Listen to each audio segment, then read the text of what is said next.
Ona James Madison or Osinakan. Or say when Rooney in his books is the greatest Premier League player ever. In his books. The greatest ever. Emil Heskey and so or say Chelsea ebetimi a challenge Manchester City. Pa no makoji league no meboa. Was it City Arsenal? Was it Arsenal and Liverpool? The man who a 4-way race for the Premier League title. Okay. Alex Arnold, Liverpool and Chelsea have always had really good games. Ederson believes City have already identified Pep Guardiola's potential replacements. Bayern Leverkusen have made it clear that they lose their star midfielder.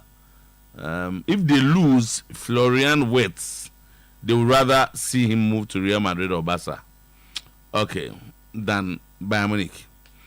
Max Ebel on Thomas Tuchel as New England coach is a good choice for them. Thomas is an outstanding coach and knows English football very well. And then Ebel again on Stuttgart. Also, it's been fun to watch Stuttgart. We are looking forward to the game. They have a lot of young German players and all of that. We here and somewhere Baba Isasi and on Edimu Power the other brain in Emu. Rambo the Edimu Power. Yes. The Edimu Akotene Power. Otuo-Acheampong Swakasa, some people believe Otuo-Acheampong is an unnecessary controversy. Or say the kind Black Stars players aren't they can be compared to past players who were playing for top clubs in Europe. Otuo-Acheampong and Ekasei. I can't compare players who have played for Chelsea, Juventus, Real Madrid, Barcelona, Inter Milan, AC Milan to our current squad. Ado said those players have set a very high standard, and with all due respect to our current players, they may reach that level one day, but they are not there yet. This is not an excuse for our performances. Otuo-Acheampong and Ekasano. Then Oguswa will say, if you look at the past few years, since we failed to qualify for the World Cup in 2018, we've been struggling as a football nation. We were lucky to qualify for 2022 with me as head coach. Sika Akuno and Milan Rava both did their part before me, and we were fortunate to make it. Otuo-Acheampong. Abaka Watara Soswa Kasa. Abani game on the dream service bebo. Then Professor Dr. Ogum on also a Kasa Kakra. And they were telling about Kotokone Samates. And then Ghana's under 22. And so a board draw. We needed that cool, clear penalty. Later in the game, I had a taker. Maybe be here fine. Against Benin. Against Benin, yeah, 90 something. Now, you take a come 2-2. And no point will be said when somebody says stuck with the pass, as or yeah. I your language, Papa. So when somebody tells you you are stuck with the pass. And your good expression. Maybe so the hand of friends, do you know Aquano the atom? I don't care. Well, because you are stuck in the past, our Yopa. Oh, you choose that, bro, for now. Oh, yes, I was again, yes, I stuck with the pass. There's all the Atachibiacho. Oh, Titi, some name. Titiniaman, Okoko fire references far. Players playing for Inter Milan, playing for Chelsea, and those. Yeah, they're wying. Why? Can be actually. Why? It's a bending. Yeah, no, and a man for say, so okay, say Kofi and Uncle, many player be Usia Kama Chelsea, or many player be Usia Kama Arsenal, or many player be above and about or many player be about Atalanta. There was one over so just said. Sunday minutes in Magana for drums or no be so much. But boss, you don't know Musheno or Munisa level no. Being stuck in the past can be a state of being mentally trapped in a place from the past. It can be caused by a number of factors. Or you are mentally trapped. Why do you now Titanium and now? Until oh can ask me say one day or Ghana. But a chum. Why you? Oh, instead I sir. Oh, why? Okay. Chairman Akwaba Julius, so here there. Nyame ado opan. Good. Julius, free. expert travel and tour. Julius Beckham Juma Mudi near Quenya a woho Emma wa wutie na no pay bia. Julius enti yamu akwaba afi so etiu. All right, open medasi. I'm saying Nadia Medencha can say I free Institute of Expert Travel and Tour at the Bema a Ghana Funina Namachia Abrantia Chasti or Wayna Brim Yankopon Show. Now Institute of Expert Travel and Tour Ewo Kumasi Sofulai opposite Soldiers Barras a Hwani Di Juma say yes a person who took quine a quaman on it echo do Juma Nasa Okoye Juma say business now pesa oko school now pesa oko a Juma tina pesa oko dia. Institute of Expert Travel and Tour ewo Kumasi Sofulai opposite Soldiers Barras e hwani ewo na obi pese onya e contact no wo both WhatsApp any social media handles nyina to betimi contact institute ewo 0539 858766 0539 899915 and now say 0504 694209 ofre na on sabekan ewo Institute of Expert Travel and Tour for asoye na na no pay Institute of Expert Travel and Tour at the office bebre I be free Schengen Schengen states e be free Dubai e be free Qatar Australia Canada Japan South Korea Singapore UK and the US Institute the office here at the aba say you both work say you visit now pesa oko Institute of Expert Travel and Tour I crowd so de obeko na Italy no just 10 slot no aka just 4 nti wa ya crowd opesa otukwan ko Italy no slot na aka no 4 pe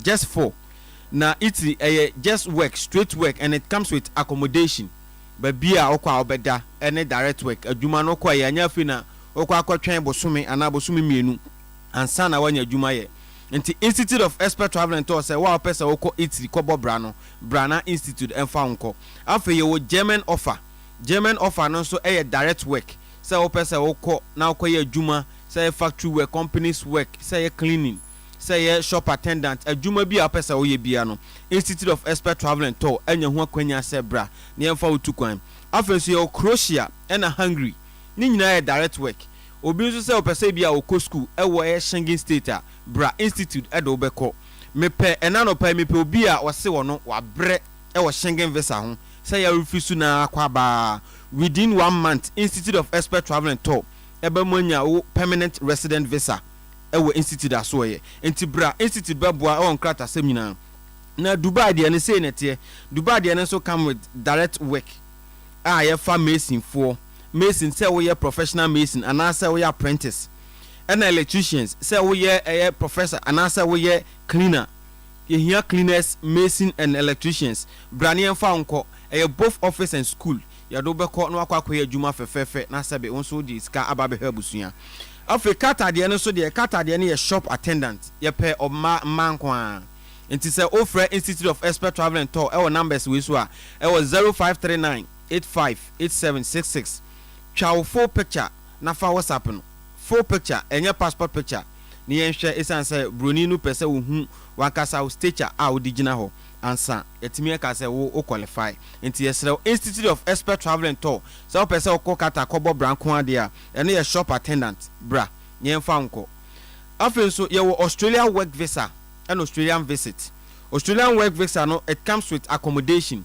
and afi kan so abefa de akwa adwuma day out nyina no Institute of Expert Travel and Tour adi udwuma any companies nyina adi hu komo a wo ba within 30 working days ubenya Australian visa now they two kwan after so your Canada no ye 5 years working visa Institute age e the amount say ye health worker say ye lab technician say adwuma bia wo ye bia Institute ye fa general labours nyina adwuma bia say wako school unko school da say ye lawyer ni uye police ni uye soldier ni no matter who you are Institute of Expert Travel and Tour say wo akwanya say utimi ko ekoya adwuma ni bi na Institute afen so ye bie Accra branch no e wo just nungwa enti mu amwo Accra mu wo central region ne krona toto aso nyina no afen mu ha mo ho emfroka emma Kumasi bio Institute of Expert Travel and Tour abie new branch wo ho ai wo nungwa opposite police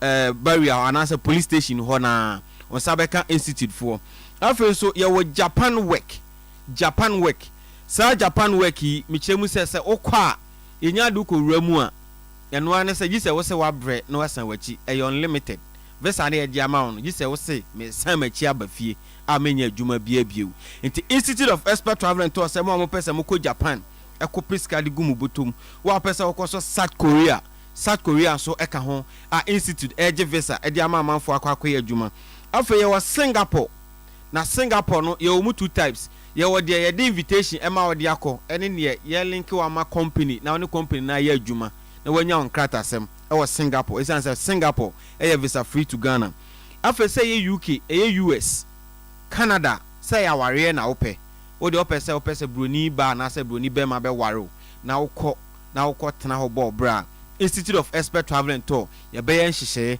na within 6 months pepepepepe na on krata asem nyina ya boko na okọ na ware ne say na tie institute be ma oni broni no a communicate day in day out say what brofo eno nye problem meme no nye problematic e ma okra institute okwan e faso e no betena ase ni a cheche oniema na broni no message bi o de beba bia no so ya explain the amount esan se be cheche oniema nyina wo hu broni no hu niema nyina nti wa o pesa o ware e wo USA o pesa o ware e wo UK o pesa o ware e wo Canada Institute of Expert Travel and Tour e do beko say ya Schengen so e na o pa ware na institute e beboa na o de wako medawase okay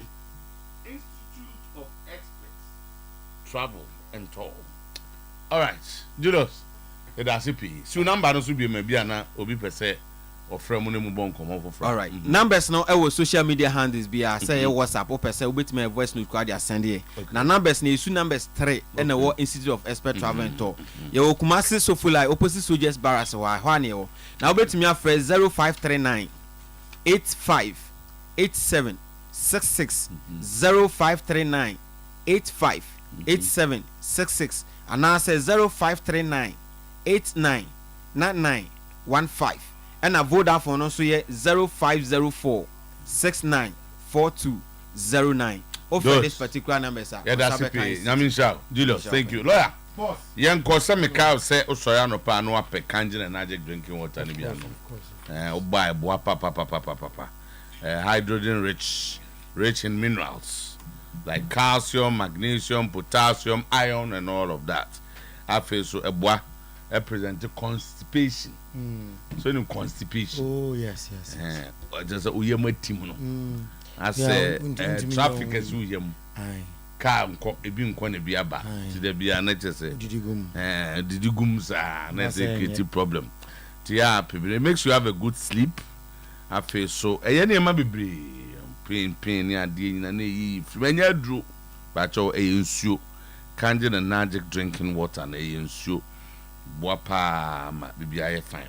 Your number is 0241 449191 0241 449191 lawyer boss 57 money for you so high sense say 28 October kopem 8 November or chair David adio de chair ni say a promotion watete so F.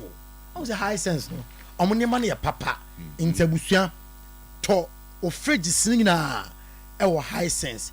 Fridge be out part to bia say modern one day double door open freezer odo nambe gumu do nambe guma e be freezy kama amawa awusia e high sense. Amodi no entwe kanea bebre and afi ebo no e form e sign e papa e sign say promotional and yenti 28 October kopem 8 November for Hobo High Sense na to chest freezers o freezer ni na showcase outdoor ni na e High Sense o maso ye 0302 550 000 0302 550 000 na oko East Legon Accra and afi oba Kumasi so a more obenya bi etimi atop edum post office ningina o Kumasi a okwa obenya High Sense and pani bi etimi atop na bibia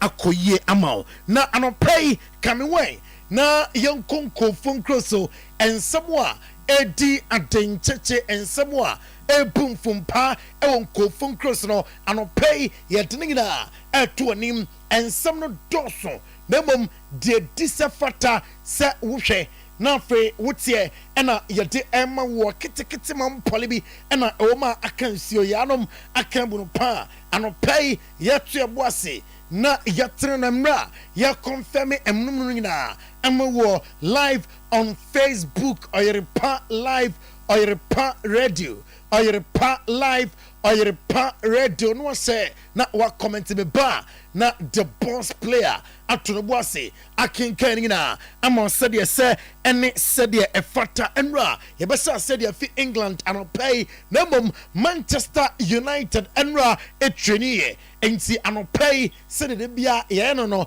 ye show evidence based presentation enema Manchester United ye training ground so na ye de achew enti ye jeno so na ya stories na say at the fi England the teniem Oko James Madison na so ya James Madison esiakan Emma Tottenham Spurs na ninsemi anyina ene say Wayne Rooney greatest Premier League player ever Premier League esase no ope the greatest ever player ever Premier League no ma obetimi aka say Wayne Rooney or say and the likes of Alan Shearer nom Thierry Henry nom Steven Gerrard nom Frank Lampard Rangers nom Paul Scholes nom John Terry for short JT for long omunyina esiakan at the England teams na ono there the best ever player ever Premier League nom ora din ade Wayne Rooney na Wayne Rooney okana semi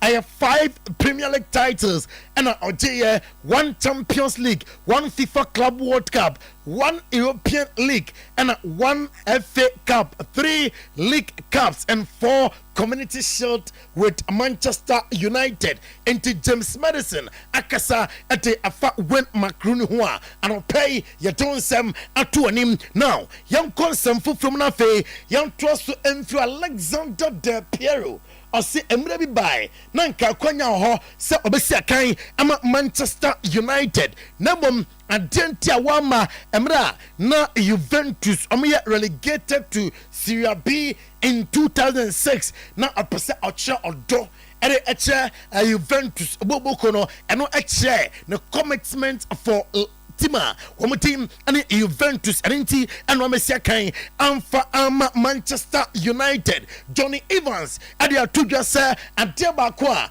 Emmanuel Ayada, Eric Ten Hag Pa, Ayan Kuku Drum. And I finish strength, or you could do for a strength pa, or you mentally tough, and so a can now a two football team beer, but yeah, and Manchester United, I want to top class nipi etimi aduru hom yenya clumps bi a Real Madrid mugina dubabi na mfa amosore enti o believe say Manchester United abesan asore biem John Evans na din semi atuja enano pay Rio Ferdinand ade atuja say David Beckham and Dwight York days with Manchester United no masa uko training grounds now yam crash show go ball na woman ball training grounds na ono play bit Rio Ferdinand na all takis our players way nanya easy and fa emanom and Manchester United and the American and say was penning for etime epeja niemam I was said niema sesa na voices wow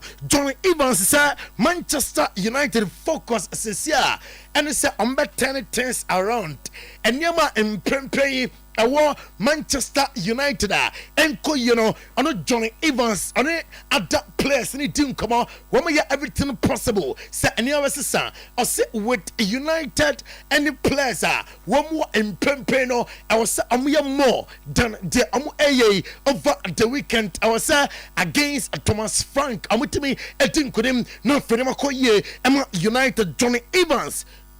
Don't feel that there's an issue in the squad. I mean, it's an easy sort of thing to look at, I suppose, when results aren't going. Or can you handle pressure? I don't know. It's not something that you can measure, I suppose. But no, I don't get that sort of feeling within the squad either. And then in terms of the dressing room, you know, a few players have come out to say we're desperate to perform for this club. It means a lot to us. We care. We do want to turn things around. We do want to put Manchester United back where the club belongs. You also get that sense and feeling from everyone. Definitely, and you can see it the way the lads train every day, professionalism within the group, and you get that sort of feeling in the games as well. I've been around football a long time. I know when a dressing room's pushing, and we're doing everything we can here to push to try and make sure that we're competing at the top. Fabian Hassler, Menoka say, I a Brighton manager. And also adding to Thomas Tuchel, in Prempey, I am manager, Emma the 3 Lions of England. Oh, I really admire him. I think he proved that in the past that he can be very successful with his teams, and he can build a successful team quite fast. And I think that's also a challenge, especially for the national teams. So when we look at this club, the former clubs, this club successful in a short time, and I think that's exactly the challenge he will face for England. So I'm very happy for him and his team, and I wish him all the best. Hassler, Nisam, I don't know. I say, Sir Osha, Thomas Tuchel, Prempey, and Yamawaye with his previous clubs. You talk of Bayern Munich, you talk of Chelsea, or Domoji UEFA Champions League, or Chelsea or Obia, or the Juma Manua, or to make a complex, no woman tantem, no fay, or to me at the deliver, and the summer. Fabian Hassler at the Tuchel Donsam to an anopay Nyanko Pobwa at Dakwesiada 3:30 Empire Ebeja Ewo Anfield Liverpool and Chelsea and at the Albany Anfield 3:30 and a side game no Tuchel na anopay uko game no and some P and a frimo Abba John Brooks abe Santa Referee na anopay and a slot set ni plaza one call national assignment no do to na Abba am I training or believe with the squad no more timba one upon a fee and so set Liverpool winning games nearly league table no near bet na ho I am matrima kwa Palam Sam na Obiabe sign ho and you say I'm keep the momentum now fe I'm improve na anom ana petronina and a slot ene Enzo Maraska na ultimate ayano ya choose 11 players are possible so I'm and best start on Sunday at the ama afenum ye no oko Liverpool abe trafie na wabona goalkeeper ne de Alisson Becker and likely as na ho keka no fem kakra na mom other outfit players no Trent Alexander-Arnold, Virgil van Dijk, Ibrahima Konate, Andy Robertson, Mark Alexander, Gravenberch, Salah, Zoboslai, Diaz, and Diogo Jota. Woman and the players Bibian Sisa, Wamestate, I'm a Liverpool Sanchez, Everton, I'm a Chelsea, Afe Malo Gusto, Afe Fofana, Everbom, Livy Kowo, Marco Correa, Afe Moises Casedo, Enzo Fernandez, Anonymous Duarte, Afe Palmer, Jadon Sancho, Anna Nico Jackson. I'm on the players. I'm a bomb at the Chelsea. Emmy Heskey. On say I a former player. I'm a Liverpool. Say kind our Premier League. I'm a lot of teams. Or say Chelsea. Ever challenge Man City, Arsenal, and Liverpool. A fee for the English Premier League. Emmy Heskey. And HM say and Prempey say Osha and Niama. Team no atimi aye in the Premier League so far. Can at the Chelsea Niabekoye at the ama team S England striker and also Chelsea at least a 4th best team in the Premier League. Now Obeka say with 4 contenders ready. Eka home also Chelsea one of the teams afi ambeko surprise afi wobo Enzo Maraska baso with a Juma and Prempey why Chelsea opposite Atua so and you nsema if you penino asue eltoja obeka nano mebe catch sa uko Liverpool asue ya womo a striker na minim de ntia da serious Liverpool a striker we strikers one way nyina na Randa Kolo Mwani or a player Emma Paris Saint-Germain Demete HM say ombeton player no nyanko pomboa January transfer into Ikra omunya offer papa bia Randa Kolo Mwani ombeton no na Demete HM say clubs Paris Saint-Germain Alpha Randa Kolomwani ati amamonom Arsenal akasa teams no Bukayo Saka Martin Odegaard Julian Timber Kai Havertz Gabriel Martinelli latest an update at say onim say ya do Arsenal idea mamin fa we hwim emaw onim say no player na Mikel Arteta odin sam tututuja na Mikel Arteta nkoma odienom abusia odekoko tuja say Thomas Partey are fit to play one or say Bukayo Saka will recover from his injury. Same for Kai Havertz and Thomas Partey. Make man confirm yamao. Bukayo Saka has now recovered from his injury. Same for Havertz and Partey. Odegaard return soon. And we later sir. And no etogam and ne anopay na Bukayo de. On your ready. Mikel Arteta say young November say no. Oh, believe sir, Martin Odegaard beba before November. And the answer if he Mikel Arteta swear eba and I don't pay Diamete HM Tottenham Spurs and Yabre Charles Di Catlali Osiakai Emma Atlanta our Jewish Stadium Bergamo Charles Di Catlari Diamete HM Charles Di Catlari no and Postecoglou aye dobe bia se odiboenom ebefi Atlanta former AC Milan player on say Atlanta fan loan at the FE AC Milan and Sampo and no me deal no permanent remote ball as and Postecoglou ni intervention him say this general transfer into ya nensa ebetime akanwom na Arsenal obekai am third jersey afi am be say 2024-2025 gamer over the weekend Arsenal Epono a jersey a dust screen history and I'm say I'm third away jersey and no nti Paul Mason and so I predicted Liverpool and it's Chelsea gamer about to on Sunday now Paul Mason sama at the to say game no about 2-2 Paul Mason say Chelsea and Liverpool about 2-2 say Liverpool chira ombebre papa with noni Maduaki no fe wanya Cole Palmer wanya Nico Jackson and Jadon Sancho ombebre sounds na Chelsea chira no mase hye enti said ye bia game no bia ebe say ebe 2-2 and your Paul Mason nisema ati etuja ene anopai Alan Shearer say Nicholas Jackson obo or say no still ano dey or expect more afi owura no ho ano Alan Shearer onim Premier League nom and onim good players onya bad player name still I was so team improve Trent Alexander-Arnold say Liverpool and Chelsea have always been a good gamer about to on Sunday no a good game and a slot on Conor Bradley and I say oh yeah one for future I don't tell him more that's bia yebehunu ye je oyem pempe ka ati ematim no ayen ketwa yebehumbo ati afi Conor Bradley ho eno aye an slot ani sema ati etutwa anopay onim say September no awon Otuo and koye ema Chelsea Cole Palmer analysis from Enzo Maresca ningina ati tutwa yebetim komo Hilal Chief Executive Officer Steve Kadara I can be that Ronald Koeman, a TNT, and I can be at Ronald Koeman, Mr. Stefan Bergwijn. No, I'm moving to Saudi Arabia, Ronald Koeman. I can say, I'm Freno, Nina, a voices are, Mete Ebamao, not before say Ebamano, and I'll play Dr. Daoud of Daoud Scientific Herbal Hospital.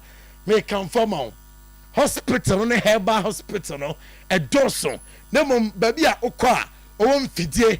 Na otobe fon fidienum na wahu yade a ewo honam dwanum na odi abibidwo etime atu ase ama wonye se okoya na ono na ebusa ase wo he na ya ode obefa lab num no hu yade a ewo honam dwanum na odi abibidwo atu ase ama wo enti hypertension stomach ulcer and edunya tetel afe a stroke and until this be atofem a low sperm count hepatitis B a syphilis and edunya a war and a dre ama wo prostate cancer we sisi aya ya and also sexual weakness fibroid ningina obetu ase ama a joso kapa old metro FM dynum so we are so our home 0244 886-437 0244 886-437 0208 0201 681 717 0201 681 717 na wafre na Kopama Enzo Maresca Ebonabaso so far Motimba Opono was practicing against Liverpool about so and in the subsequent games Ebekoyi. Many thanks. First of all, I think reflect a little bit the moment of the team. We had a very good month, so hopefully we can get some more. But as I said, the important thing is that the month was good and the performance, results. So we are happy. We all need people around us to make the things better. So I'm very grateful to have all of them. We are hard worker and especially open mind. We are always looking at new things, how we can improve different things from different football, from different country. So we are always looking for more and more. Always to try to enjoy what we do. But sometimes we struggle because. Hello, Chief Executive Officer. Ose Mbasa. Sausun first Chief Begwana may come one day. Masa we yimu. A sense of Saudi Pro League no. A mortene. She plays what can be. That, I mean, obviously, as someone that lives in the country, loves the country, and values the quality of the product that we put out there, I didn't like those statements. I think they are just not our that decision. I think this is just not fair, it's not right. And actually, if you look at the players that have come here, have come to Saudi, most of them continue to go with the national teams. You've got Laporte, for instance, champions of Europe with Spain, having come to Saudi. Most of the players continue to be called by their national teams. Ruben Neves. Maminko Spain na Barca AKPI on Alexander Isak. Jametano no sa enkomonom omugusua wamotata ho sa datibia adeno anya ya ambefanom amana baya juma eti ama team now Spain no Madrid etwani enra Kylian Mbappe, Jude Bellingham and Vinicius Junior na amoye fire training grounds enra amo shooting ya jade nanya easy cry training grounds enra enti okọ masan so asuya ya enra 6 greatest footballers in history of sport enra amudanadi na detenie ekoi ema Lionel Messi ono ena omudiri kan Cristiano Ronaldo atoso mienu Pele atoso miensa Di Stefano atoso enai Maradona atoso enum ena Johan Cruyff atoso ensia wey aya masa amuchomsa greatest 6 footballers of all time and Xavi Hernandez enra only Hansi Flick Eshai na wabo Hansi Flick abaso with a Juma Oye with Barca was practicing obetim aya more na awishini good luck and no aya Xavi Hernandez defina suye toja anopay and no one Laporta aya president Emma Barca say Sauya FC Barcelona nia ma yamun show said ye tibia ombe stand place disefata se omutina na amboa Emma Barca ekonanim Cambiaso aya Juventus akoda bona obono anodene na diameti anopay every Cambiaso honi and central for ni din komo ena busa se atete se Madrid mo di ochi amopa wo ena se me Juventus aya Real Madrid amanite Juventus team num deko ade atoja se Lamine Yamal Sunny Spain in San Samno issue biani ho amumfa problem ni mo bia now Lamine Yamal fine name is up to the coach Hansi Flick say about resting and answer on resting over the weekend I know letters if you are one Laporte say De La Fuente statement say clubs no they should be careful with the players. And yeah, I'm on Chelsea, I'm on clubs, no, and I was say I'm on the team, no, I'm on the players in the national team, and I say Enyomo, and I was say I'm on the players in the national team or national team, and the co-player, I'm waiting for problem, no, Emma Barca, and then Sama, if you run a suya, a toja, and ne, and no pay, and see, Ebeja. Na getting phone cross no SC and na pay. Pepsodent Cavity Fighter Toothpaste, Power Specialist Herbal Hospital, Rockstars Roofing, Abbey Herbal Clinic, Franco Trading Enterprise, Aduchua Herbal Bitters, Institute of Expert Travel and Tours champion Divine Clinic. And a pay Yanya Brett na fee me wish me wafa send dim and Prophet Daniel Nyamiche Owusu. Prophet Daniel Nyamiche Owusu. We if Papa Emmanuel Boachi Jr. or UK London and a ever show happy birthday. And Cynthia Asante Awoda special birthday to Cynthia Asante aka C or Hanover Germany. We if Michael Ofosu and born again. And I just say, young wish Obapa who first Cynthia Asante glorious birthday. Say Rade on Tunkom Nadia do Akuma Sunano one sa enka happy birthday enko and Farmer Evelyn Edu Jamfi or Abishop ho and na owo and the last one goes to Quatripitu. Happy birthday to Quatripitu and eye won so wawoda and ye ka say Rade on fa kunya sunafi on to on so nkwam emfa emmau President cavity fighter to Mikaze CA and if you ada be a obamodem na fei what me ape aposin akwa akoton enkofoba no mu busaw na de bia ye busaw ne busaw a senti omu meto ade ho no mu baako eno no eno ntima kan tobi koton omu beto no de ekoya ma no e wo fie nyane se ekopone se fita wo wie nso ayi nkonkonene e de agu abontem wakasa gu obesu a wonso efitete ene enim president cavity fighter toothpaste ene yeguso a yedi ho adanse e tibomodem tutumirika na kopebi na enyema enkoyie emfama ni senti ene se aye pro fluoride macro calcium ingredients nyema ya yede fry no na ho ade no aye times 10 stronger ene ya no free to line no make us a president no ageme so every smile matters yenko anim na fei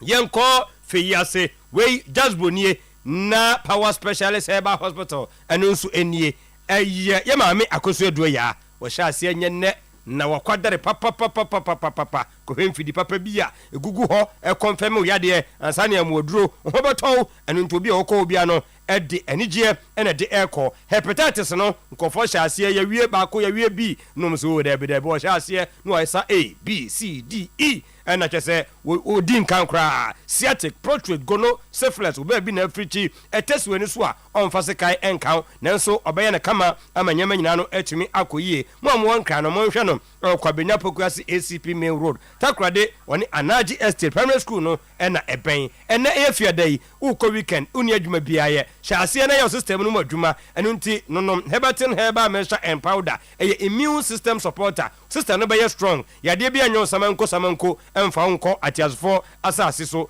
ene obobo modina fei wapejirikajiri heba measure eno de ma no so to a me pa cho nko fie nkonkonom na nkofa asemra ho ye be ma nko aduro be ma no mu a ye mama na woni sisimu no na edura nwumra wotumu say yes nyama koyie ade ama no medika kade bia se be ma de nka achekra no 6 months na carpenter fo aduru fie adani aye be bo wompam sansem pa no wo de apem ama nei emu agozo nti o se hinhimu na wo de edi e ko be se 10 years ni ye mu bo mu abu ibusa wo se de adwuma na bo no dem ho wo hia jirikajiri heba mister edo ya ne malamis ne nso etu atiri no ase honam ya no eno nso ebeko ukopɛ edo ya ne kofka mister no amobɔ wa de frem kokoso no apetonic ni bi wanu beto so ebra won hiempo so obeko glucose bia Mr Heba apedang for the men's Danny Heba Colinac Angelos Tabia Adia Icof Pharmacy 0244 544422 020 3831 neno so wabo modern etumi enya power specialist heba hospital ninu pani bi amanyema etumi akoyie obia ebo rosters roofing na baso eno nti building bia no a ewo site bia no ewo say eye rosters roofing ena ebe ho na dwuma nti obia no ba won sampa woni so ade efe eye premium coated 55% aloe aluminium no ya busa sanse no coated ho ena woni plain sheet nso ewo ho enomo ebinum busa yan se quality ni de eno ye de bo maba so monte so da biara da eye perfect de bia no quality no eda so ginam ye wo na hodo bese 9 ena wo ho de wo pe ena be ye de ama wo obi ba o se self lock no eno na emefe eno na mepe IBR IDT style sheet ni nyina no fefefe colors ne de oba kyerɛ yɛn ɛne ɛkɔyɛ ɛde ama wo thickness no wo de moto a ya mo nsom na mo hwɛ thick no from ahyase ebesi sabre na woto no no siate so a ni nyina no ekobesi free estimator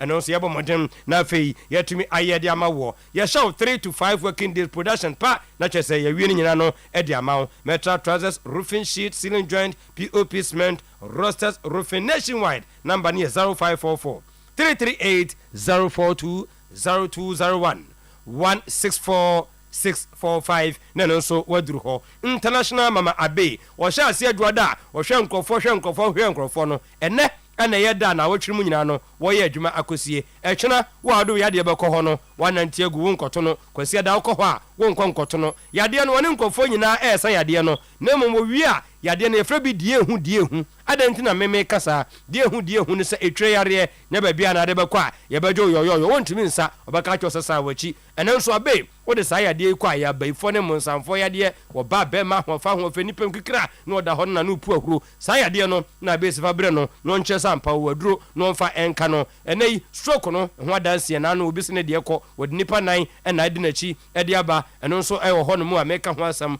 abofra kasa ne nante ɛnyɛ ɛya be ɛna bɛyɛ ho adwuma ya no akai sɛ wo wiewei no ɔse fa ɔsa ne bra ɛyɛ ne fuaketo bi no atu aseɛ fa hepatitis no gono no bra ɛbretia bi na afei watu aseɛ Monday to Friday 5 to 7 to 5 p.m. na no so we ho asam ka 0243 345 392 050 646 0208 Franco Trading Enterprise mo amopen Nokia phone papa to Samsung iPhones no hona mututu mrika akọ TV ni system kakra 32 to 55 in tabletop fridge Franco air condition no ebonyunyu CCTV camera ne de adwumam efie obehia bi e school no mu na hotel ho so ahwechi amade enkofo ye no wohu ne ekoso eye ejabaju nkrabata no ba ko ebe ho no mo Challenge Bishop Edum Old Mekon Kofo Clinic ni nyina no your nkrabata ne bi e ho 0245 316969 0245 316969 educhwa ena etonsa ede afra wo yenim educhwa nduru no enye ne yeguso edi ne ho adanse e bitters and capsules obo mode na nya bia kokobia no ebeyi ede afri wo no mo ayamtimti kotena na so awburu ni suo sa wontumi na kyeso ho kyerew eno so beyi sa de no ede afri ho so ba se bosumi aso flow na ntumi amaye eyi sa de no ede afri ho be ma nunum nyina no na ye ne ho adwuma no na ese ye ne sisimu so adwuma ede ma no we ye chi no ye wo educhwa ne malamix e wo ho no mo 3 ne de no ne nhwemu kyese etu ase ekɔ a nye ne ansa na asa ababiem baabi abakɔ bia no ubonu no so ni bo hɔ a ya da ne ho kɔ emane mfa bi enhya na mu mawo sanse ntimi nsa sa ya de no emawo 0599 415191 0544 1744 61 kwakwamu no champion divine clinic or say only Jesus can make you champion ovarian cyst no money back guarantee typhoid hepatitis asthma ni nyina no sika da chwe sa wo ya ntimi ansa sika wo de ba no tutumrika na beju wade e ma na modi vanyana discharge ere ko no hyene nso say ne family ansa pe no asolve sa problem no e de amount pimple no e be free anim HIV sexual weakness stroke no kwa de was in the 49 pe that problem will be solved na hyene nso set sciatic no wo kono na nantie no enye wo ba instant ne hora wa ye e de amount nyama aye kama akra ye ko Central Hill oni se flat no na eben Kumasi eye after Micklin Hotel de nyame ehwasem na making the number no na frɛ no 0548 593968 0548 593968 0244 230 535 0244 230 535 na no so wabomodin atumi afred Dr. Kwakufrimpong champion no so atumi ahwawo amanyama aye kama wose only Jesus still wono ena betumi ayo yaresafo amanyama nyina no atumi aye kama tutumrika na koho na bibia so enye kama emfama boss player Tino league na saba o de na ba ga EPL no oh okay saba sese no Liverpool ni Chelsea de ko pa ma gina na naso no almost film no de bandia mo na best stop here omo kwa Anfield ana on Banfield what the game Sunday on akwashia samate time ben omni ayi oh so omo hono ye 4 omo lead what the game pa we na ayi chain no and slots No more catching, so you more big match. Manchester big. It's a big match. Oh, say giving the former teams. Chelsea won. It's a big match. The Chelsea. Now last month, I'm the far awards. No, players, no coaching. The previous man's onslaught so super. But Chelsea, the last 4-5 matches they've been good. And for 3:30, next whole by 4:30 now. And 4:30. 3:30. 4:30. Yeah, quite you come out. A Sunday no. Say them say you in a 2 month free no. Say me could Yeah. The late Burma Sumadu Sechi. Oh, okay. Yes. Yes. Great man. Kuma wo boy le a. And then say me no nam kwan so me could have been. A fence a free famo wo fa no. A free fa. Na wo fa no so waka be. They in 1 week no e man no so okay. The way they mean kan. Nti na no matum no. O matum. O nya adwuma sa akotum. Nti omo wo ho. Omo ko. Omo dwaben ho. Omo ko dwaben. O me ka say me no be di hu nkomo. Mbacho de. Oh, da bi na ye point say mba wo ho. Mbacho wa we. Na bo achi mu nyina akọ fifa mu nyina. We de wadaru ma. Chamajo mu nyina kwa me. We de wadaru ma. Just say obi akọ. Honorable CID uni no de. Honorable CID kwa mpoku. Ni news. Honorable CID bunzu. Ya, ene mechia no. Mechia no na de o bia mesimi na kana. Tama nkofo I raise issue bi we dey say obo na wo chechire mu kakra. Omsi party has miraculously recovered and ready to go Sunday na yenka asema ye kan Liverpool ni Chelsea. Honorable CID Liverpool ni. Oso wa be bi abra. Liverpool be Chelsea 3 or 4. Hey. See, they will beat them and beat them. Yeah, mini match no. Sorry, win there. Honorable DC, Liverpool stand a chance of winning. Incoming angle. Minim. After me, just say, but why use miraculously? Making care of baby. I almost use the word. Why me because my address. Me kind nipa copy say, but for so when to me am an nye na free sabri me say and what on na. Me pedo use miracle say here address here na because I think I even met it on Timer and Friends platform so be the choice say minim I'll try and say miraculously but me who and I'm miraculously your word there be miraculously no nya me word no I've met it somewhere and I because now because I think I saw the on swag platform because now because be a miracle no now in state no which I agree with you. But mu obi anka de ye no. No mo so yare. Nti obi yare na otwumi no. Na make because as 10 days no. Anani ba ko do yare o de 1 year na ma no to no. Emu wa pa se no be no nti no de. We nyina ya na ye ne ma bia. Ko yare de obi de kwa 2 days. Okay data blast off we buy. Okay. Azan o mo ba ha. Aba betena ha be 3 4 5 days as a 4 days. Abo Sudan match. Ako Sudan akobo Libya akobo Libya egombo na ben Libya say ebo no Tuesday and na fiada eju kan na we nyina bo ekobe na otwumi o yare ahun to we ni eju we miraculous then you said the word miraculous no ema asem no ye emeki sebi nonsense of the whole presentation because one unim dey na any pan so how then do you say miraculous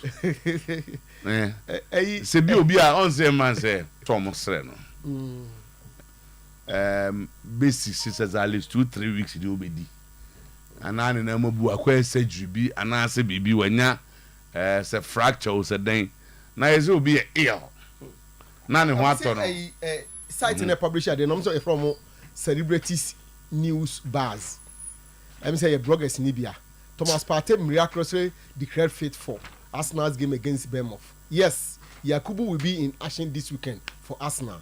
The Arsenal man was seriously dying in London just days ago and can't even sit in a flight to Ghana for a medical assessment.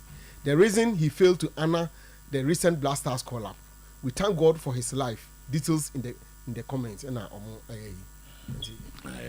right up. After the I allocate The all kind of class has him. Say he was dying in London. I mean, until I'm going to he was dying in London. How can you say this? He said, "We are tried." And I'm saying, I'm so intimate to play Mukra Magana for assessment. There are a lot of conditions. There are a lot of conditions. You're even pressure. BP crabby or they will not allow you to board a flight. Yeah. You see, when they are ignorant and they don't know, which man will go hospital? Hospital, me my cause Baba doctor. Doctor, but me do me correct also we sit now ungo feed out. Me ma ko fia ye be kasa me bad doctor. Pressure keke we be 150 170 then they make us arrest. Ja eya mbi do Dr. Matthew. Oh. Me anyo helani ankona. Hey, I used to dey Mami boss, Zeti, Dixon. Dixon of Asibonsam. So, Miss friend of Asibonsam. Okay, Matidi. That was Rona of Asibonsam or dear. No. Unim Dixon. No, we've not met. Sir, personally. Oh, he's an interesting character. Minimum. It means we got to the Bonsam. Of Asibonsam, your friend. Okay. And I know the birthday crown. Ye, I could do landing honor, landing for no friend, you know, Bonsamwa. And it's an Iron so I'm some friend Bonsamwa. Okay. Now I see men country or say Asukwa Asrutef no. It should be daho. Then should no pipe no se be a pie na destroy Asrutef no. Deportivo. Deportivo. It should be daho. I was say it's a global tournament. I see a bunko for crowd we rank for film or something country. Dimika say on track ramp video mine. And I picture na. And I be my news for Nako. I said, I'm saying news for no so called so. Catch a Korea, over Mama Korea. So call him say, I don't know how be soon no. And the horse was cacra or the asoma me na I'm so omu. On country. Young quay. And Tiafi de find them young co. Kotoko is financed and supported by a whole kingdom. But we lead them in infrastructure. As a club, we are privileged to have Togbe. He is a God sent to House of Folk. Honorable Vicenzo Dutey. Tama, and normally get together kakra and my players no, and the technical team no. The board, Togbe nene ina onomo eshiaye, and honorable catcher will say, Ofa ye rivals. A whole kingdom a boy mom bibi omo ye. And so about infrastructure, you do when you crack. The normal to buy yen no more guso or yen, no more the boy team no. Or a God sent to House of Folk. And on also need the or the abandon. You are too colo. You are titile. You live in Abedimibre. Stop living in the past. We were just lucky to have qualified for the 2022 World Cup. We don't have quality. Our players don't play for top teams anymore. Otuo-Acheampong tell Ghanaians and burst out his frustration. Tama, afi the Kurenia why? Osi players na one omunye players are. Yeah, sorry na muti hanu mani abresa chinchina ye yango qualify. Players papa ben na mo wo. Players ben we first na apia mo a webo udinese webo juve webo yeah players no but one the top team a chinchina mo pese the players no qualify enti Tama Otuo-Acheampong so e dey abase see dey wana na da ho no pefe say ye ni players a on betima ye na resurrected Otuo-Acheampong confirms Kudu's position that Ghana should qualify for the AFCON. Tama senra make no na ase moni me nya adwen kakra but enei Otuo-Acheampong abane atuna mutuo say or see there's a chance and that they will do everything humanly possible to keep the chance alive after dying for 2 days after we lost to Sudan or say he died for 2 days Sudan share area no or say he died for 2 days he said he has been resurrected and believes say ne Kudu sky no Ghana can qualify for the AFCONs in Titama he said or the abesi eno amasem na make say Kudu na sa na Kudu pa kire no so say Ghana bit ma qualify for AFCON to mun come to yam the BS omo ye bia no ombeye na e dia me qualify otu mawie we say Otuo-Acheampong say no onye interested but the ono so aka no onde I don't want to don't feel o se on se bi ana atia wan ya be na akoye say because airline bibre no I don't have a problem with all mono but I will say the can no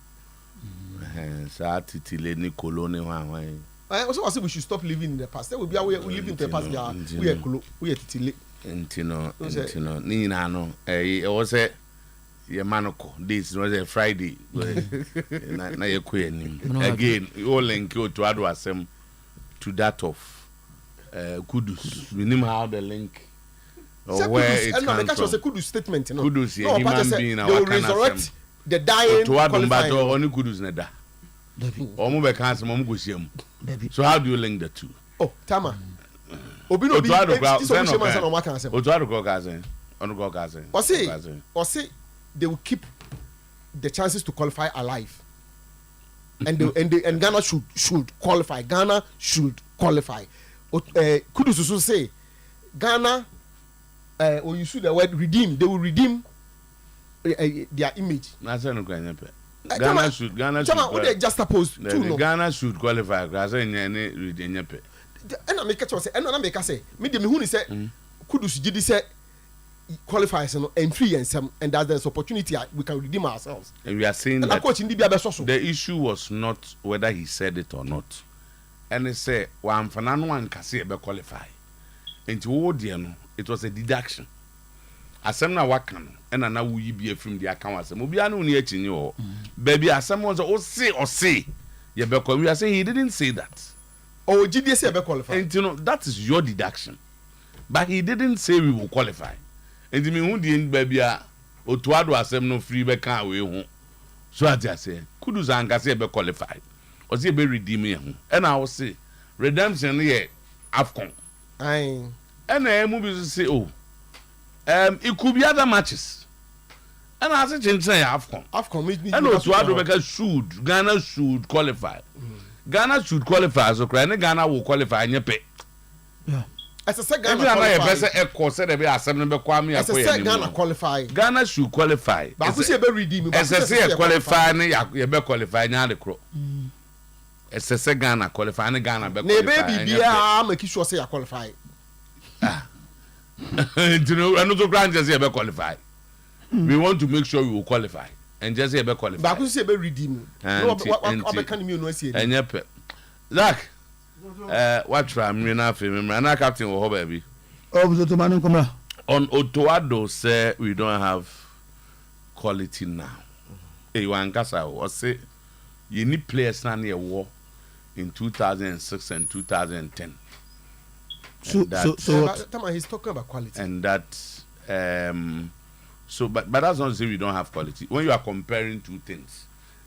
And the quality of today cannot be matched up to. So you may have a quality now, but and near to the standard of the first one. So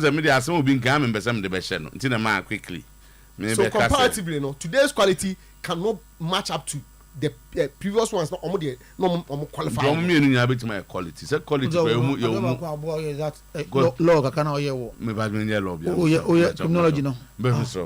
Quality, I wait to say quality, but your quality may not be the same. Of course. And just back on your quality.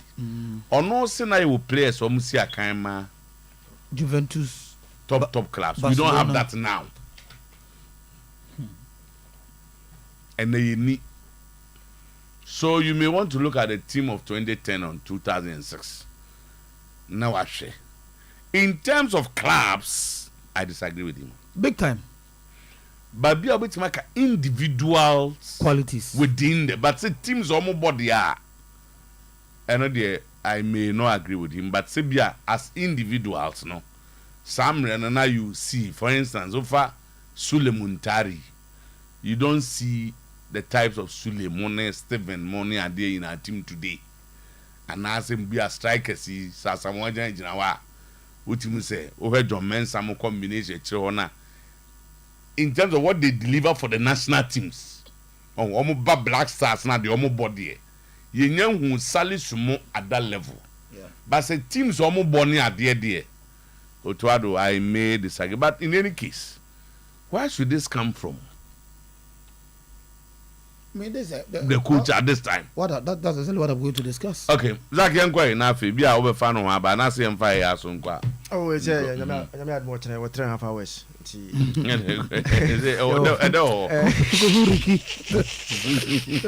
You're confused 3.5 hours. Yeah, but you share. That comment usually Friday comment. 3.5 hours. Yeah. So it's about you ever share. Say the leagues is coming back. Na teams ni na bobo mo ho. Na and say who follow most of the pre-match conference na all of them they were asked about to hear like as English manager. Na o show bia ka na asem and some of them ekasai ebi so share say they are still talking to us. I'm about it. They English think for no. yeah, we share. I listen to Owen. Sorry, Rooney. So we share. Rooney coach on. I saw on the coachy Plymouth. Other. Nancy was share. Say time I share there. Oba na okapa. Nancy I was share there. I say so. Confirm put the message about. I say time I share there. Oh, Nancy was share pa. Nancy was share sa adeko. It's a lot of guys no be say omo ana omo obia ma an opinion as to what he sees. And we say Obika say is it about like looking for the best available manager or just because English inti sinchina essay the man. Now revelations about possess at the hard they didn't even contact him at all. They didn't even contact him at all. Say for they are looking for one thing. Yeah. You see, I wanna that can go forward. A team that plays in 2 finals consecutive, back to back, big tournaments. Then you have pressing button now, and they think that Tuchel may not be the best in terms of overture ball, no ball again. But what Prove say, when Chelsea was giving to him at that point, he was able to win the Champions League. Yeah, exactly. He's won titles in other countries. So, by European standards, he knows how other teams also play. Yeah. He has coached in Germany, he has coached in France, he has 20. The almost pace no. And then English is okay. The same people, no man is about to Manchester United, then Arsenal and City. And then on the almost penny. Yeah. So, who put here the English FA no? FA say now there's a diagram. Oh, I will try and see some push out ECCR.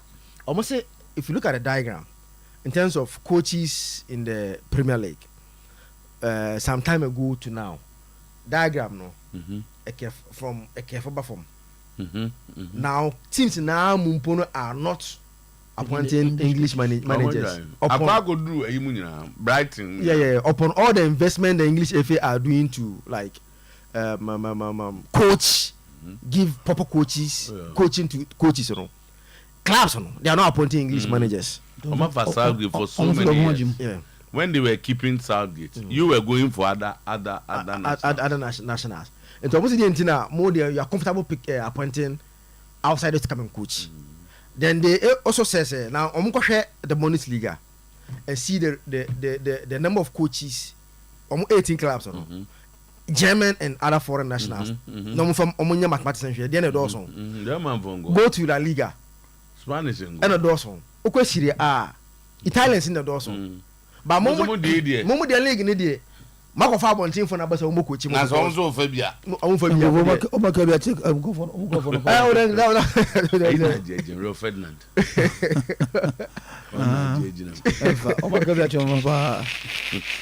So you know, I think they have the squad. They don't have a problem with Tuchel. But obviously, an opportunity that must be given to English coaches to also come up. No, but I think it's a well level. I remember I said to him, the Southgate. Southgate can coach any of their teams. Yes. Teams now from City to Arsenal, and no team can say bro Southgate. So because he's a German. I don't know the what is the first time the English is doing this? This is the third time. So why they Italian? They've gone for a Swedish. That's it. But I'm gonna say, if you appoint a German coach to coach England, it is a Ghana for Nigerian. So me coach Black Stars. Of course. So obebon dey. So omo rivalry no. No na mama yede dey on. So who come krom say we go fight German to come and coach them. Almost say hard. Yeah, let's hope he's able to. But no better no. No, yeah. Oh, say one thing that you mistake. And one thing I be clear is say omu nya be start akasa they start with he's a top coach. He's one of the best coaches in the world now. That you don't have problem with that. But they think say yes, the man. Yeah. And again, he's not ready to coach national team. He said it. No,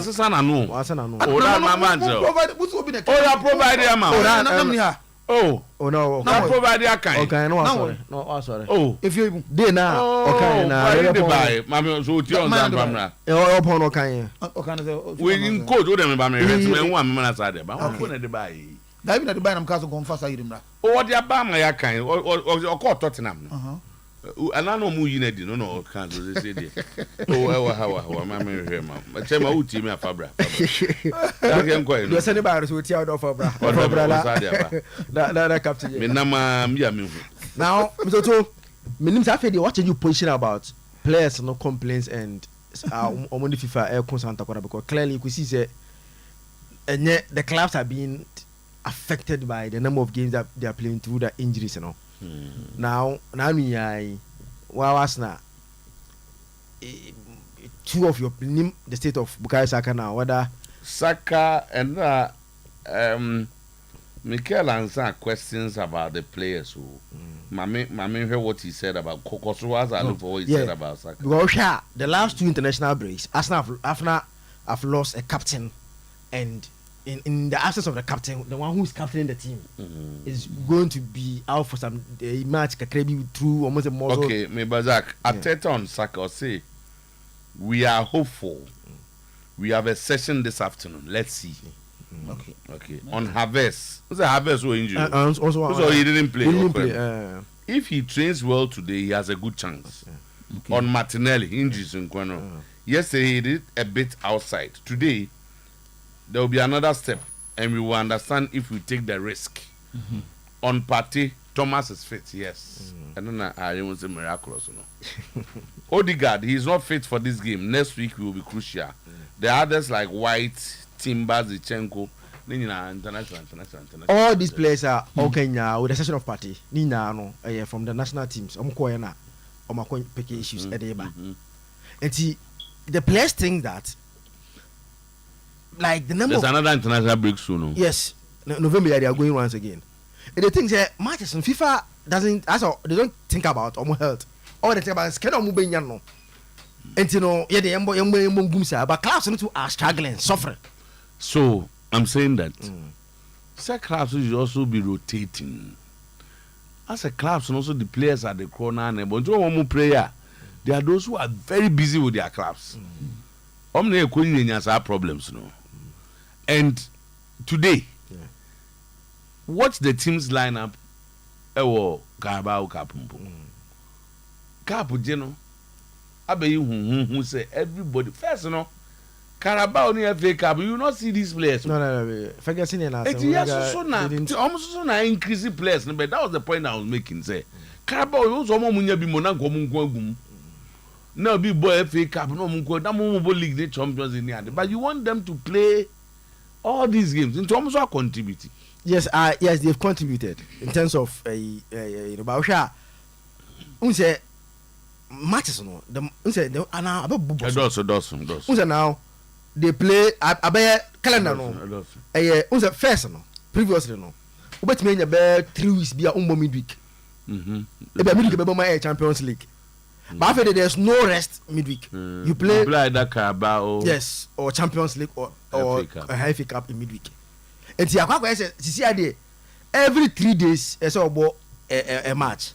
Before they go for the the November international break, you know, they have to play about 7 to 9 games within that period. There's a Champions League next week. Until before they go, within just less than a month, you know, players are supposed to play about 7 to 9 games before they go.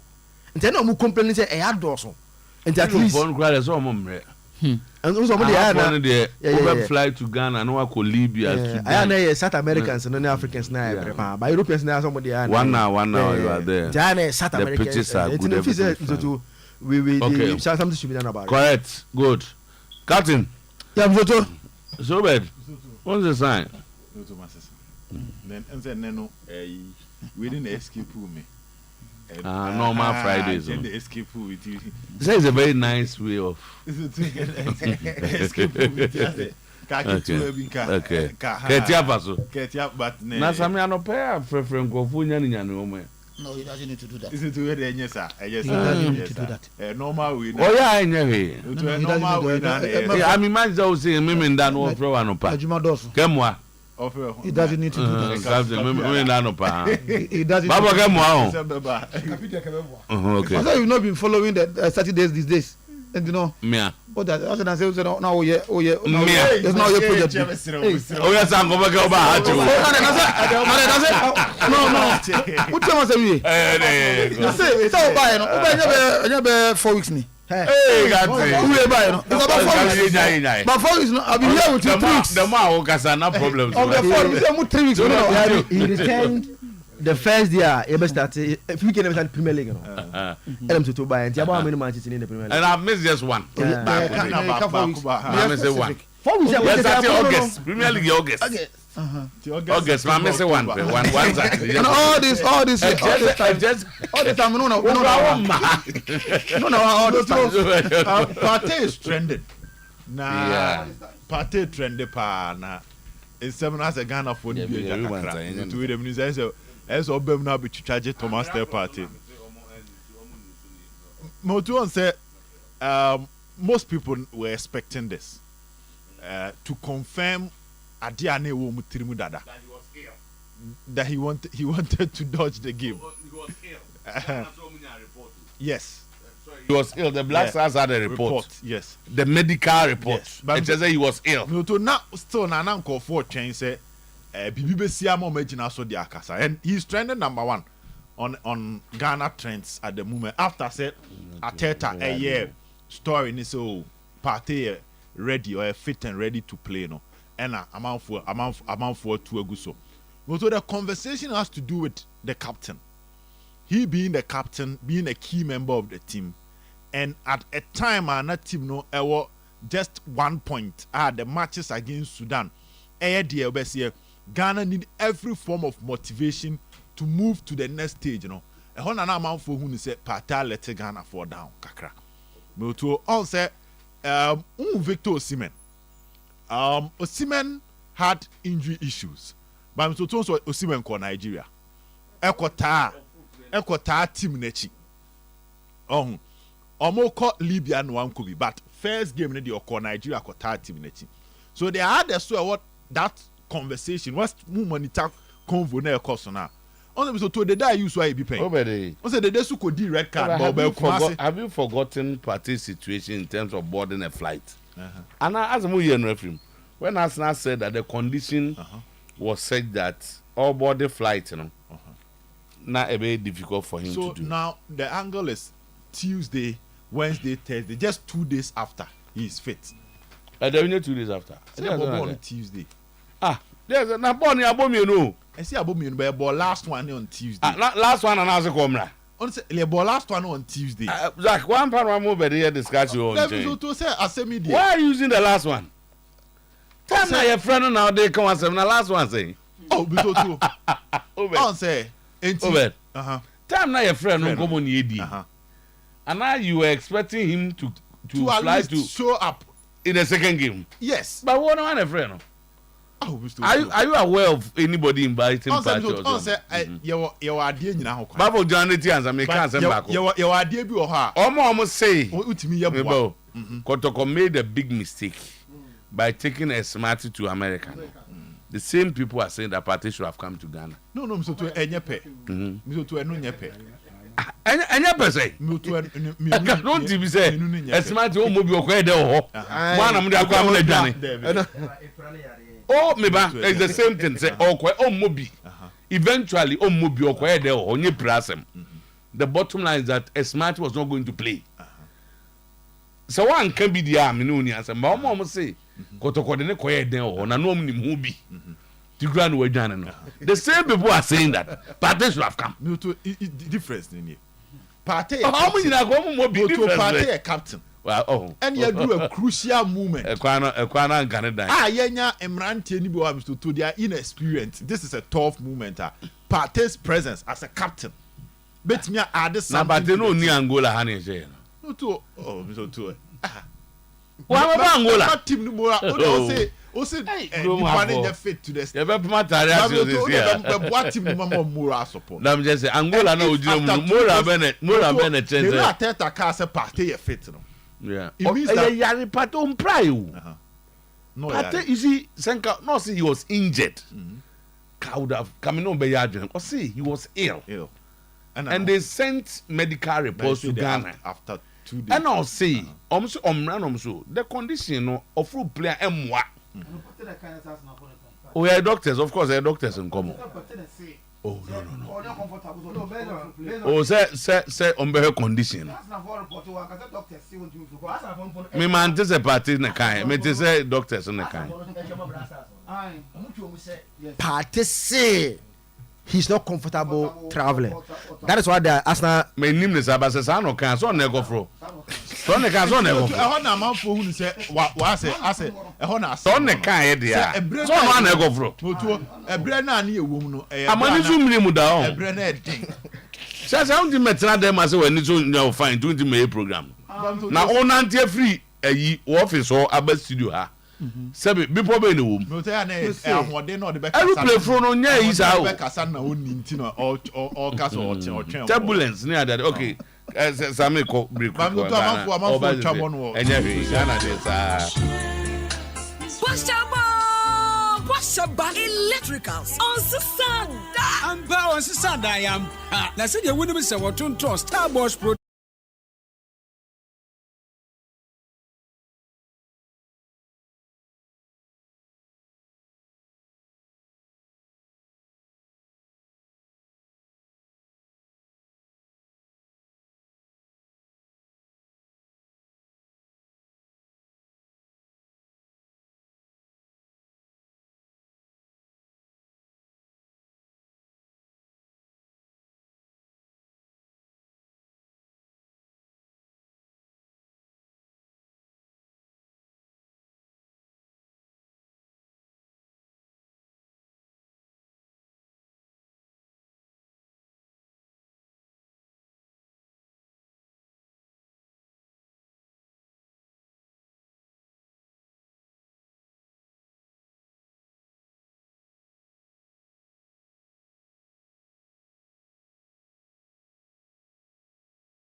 Sa owie party no. O say dey say oh no. So o say.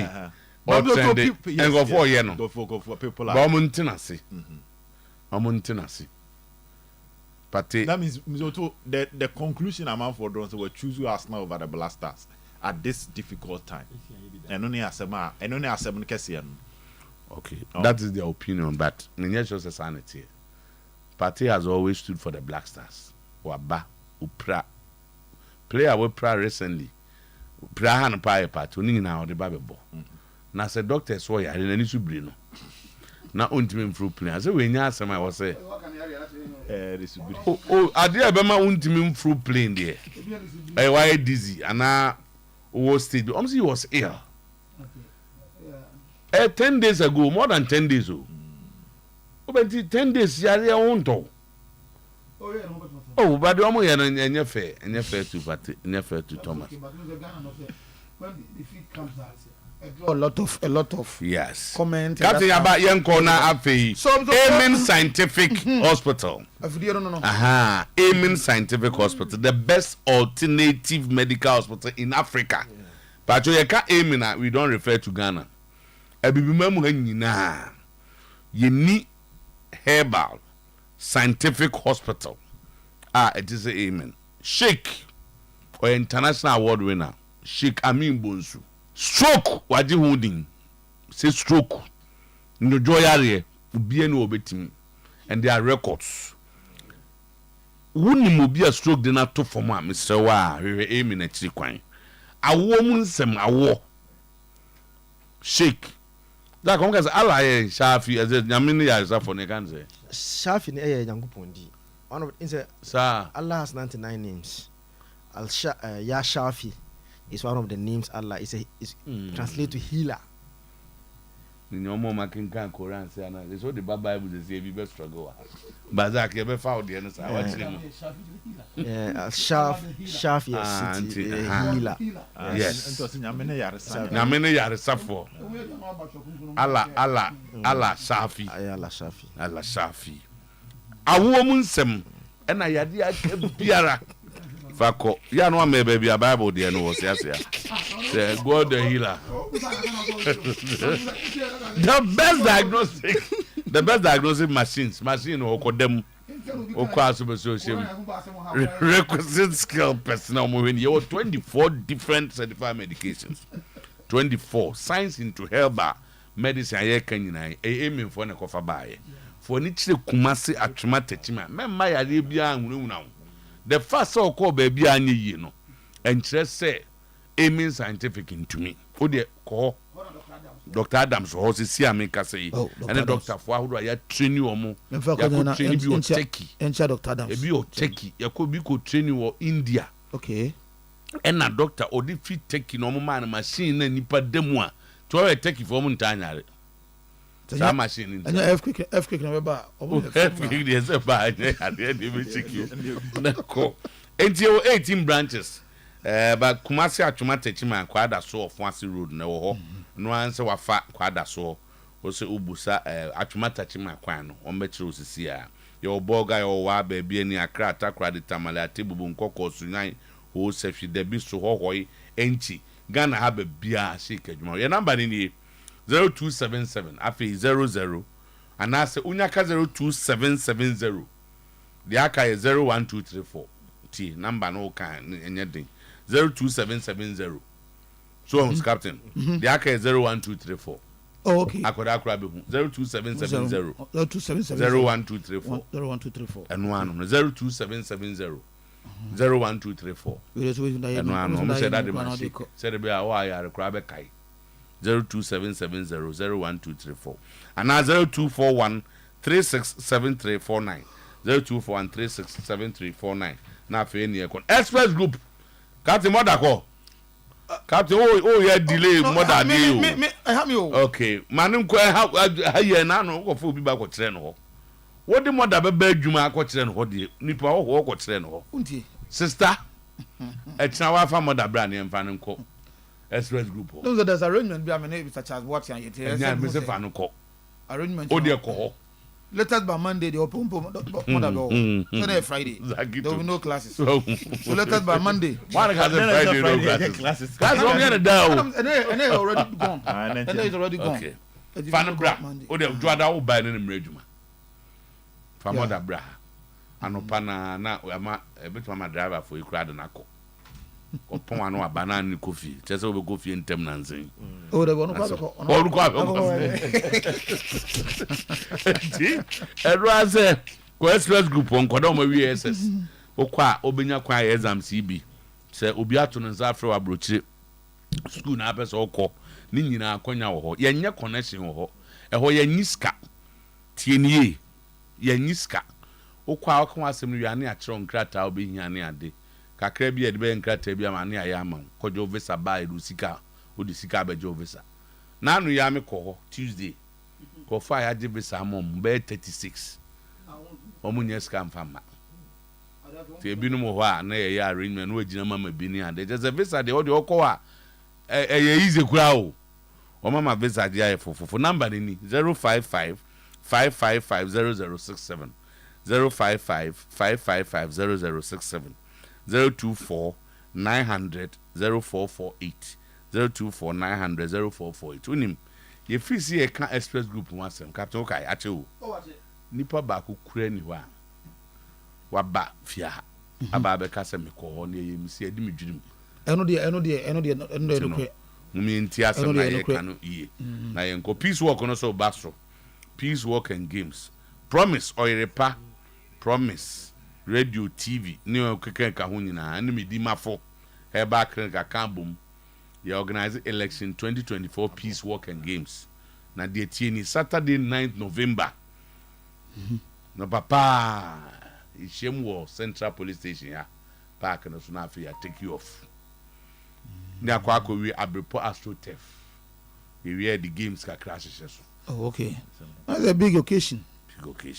And there's also invited MP for open information election both minority for yeah free soldier for yeah free ubia political parties ye nyina na ekọ work both minority no work na chese wo konanti yes o be so akọ blog ya no pass no work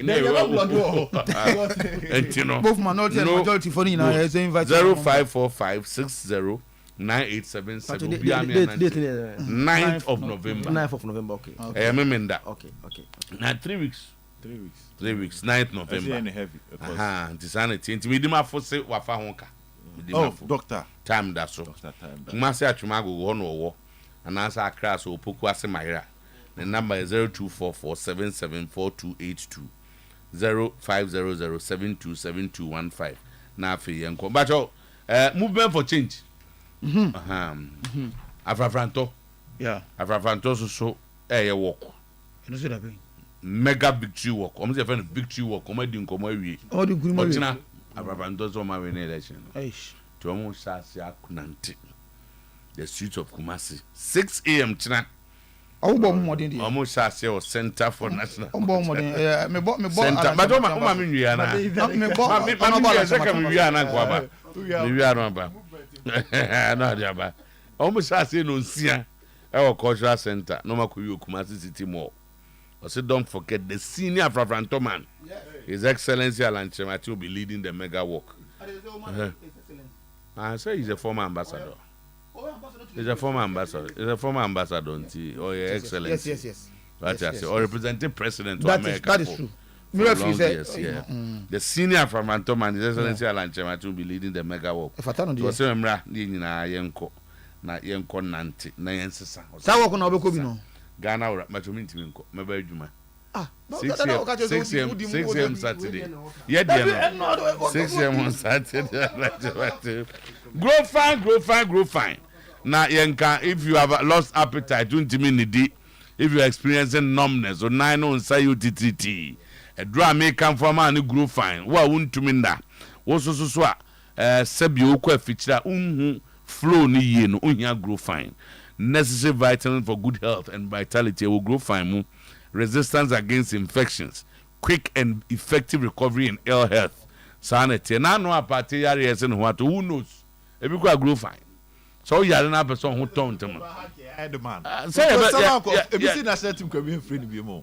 Yanti captain in free me free be or no on retire. Be grown on crack a buano. But one of them no. We are not comparing to Kosia pianos, Mabohono, Amame, all in there 2 minutes. Now they can be 8 minutes. When they won't mention, they are born in nature 2 minutes. We have to reflect that the team is not there where we want them to be, and it's a different time. Sometimes I think people are a little bit stuck in the past. They're living in the actual time now, and we always refer to the past, but we have to think about now, what is about now, and we have to see what our options now, what we do now. I can't compare players who have been playing in Chelsea, Juventus to win, Barcelona, Inter Milan, AC Milan. We had all these kind of players. Compare them with all the respect to our players, with our players at the moment. Maybe they will get there one day, but they're not there yet. And this is no excuse. We have to beat out of 2 games. We have to beat at least one time, and maybe one time draw. We have to beat Sudan. No, but it's very, very difficult for the players, especially like if before the matches there's a lot of negativity towards them, and if it's after the game, like I said, it's normal. But even if it's before, for me, this is not normal. So, but I can understand. Mr. Otuo, very disappointed in the coach. Now me free say, Uncle Betman will fire something that you can discuss and be hopeful. Say, I say she's. Or my an aspect you better make so they are building for the future. But I need some more can so I don't think it's important. Country Ben we are sitting there or bet my say the squad I know some years ago. That's all. We have generations, we have different generations. Sudan for Omo Juventus. You see the point? That is exactly the question that Abel you play on, Mr. Otuo, they are going to say, we play against countries that not they used to be called minus as far as African football are concerned. These are the countries I almost saying. But now you wear a squad here, players you could tell me. Mr. Otuo, look at the squad.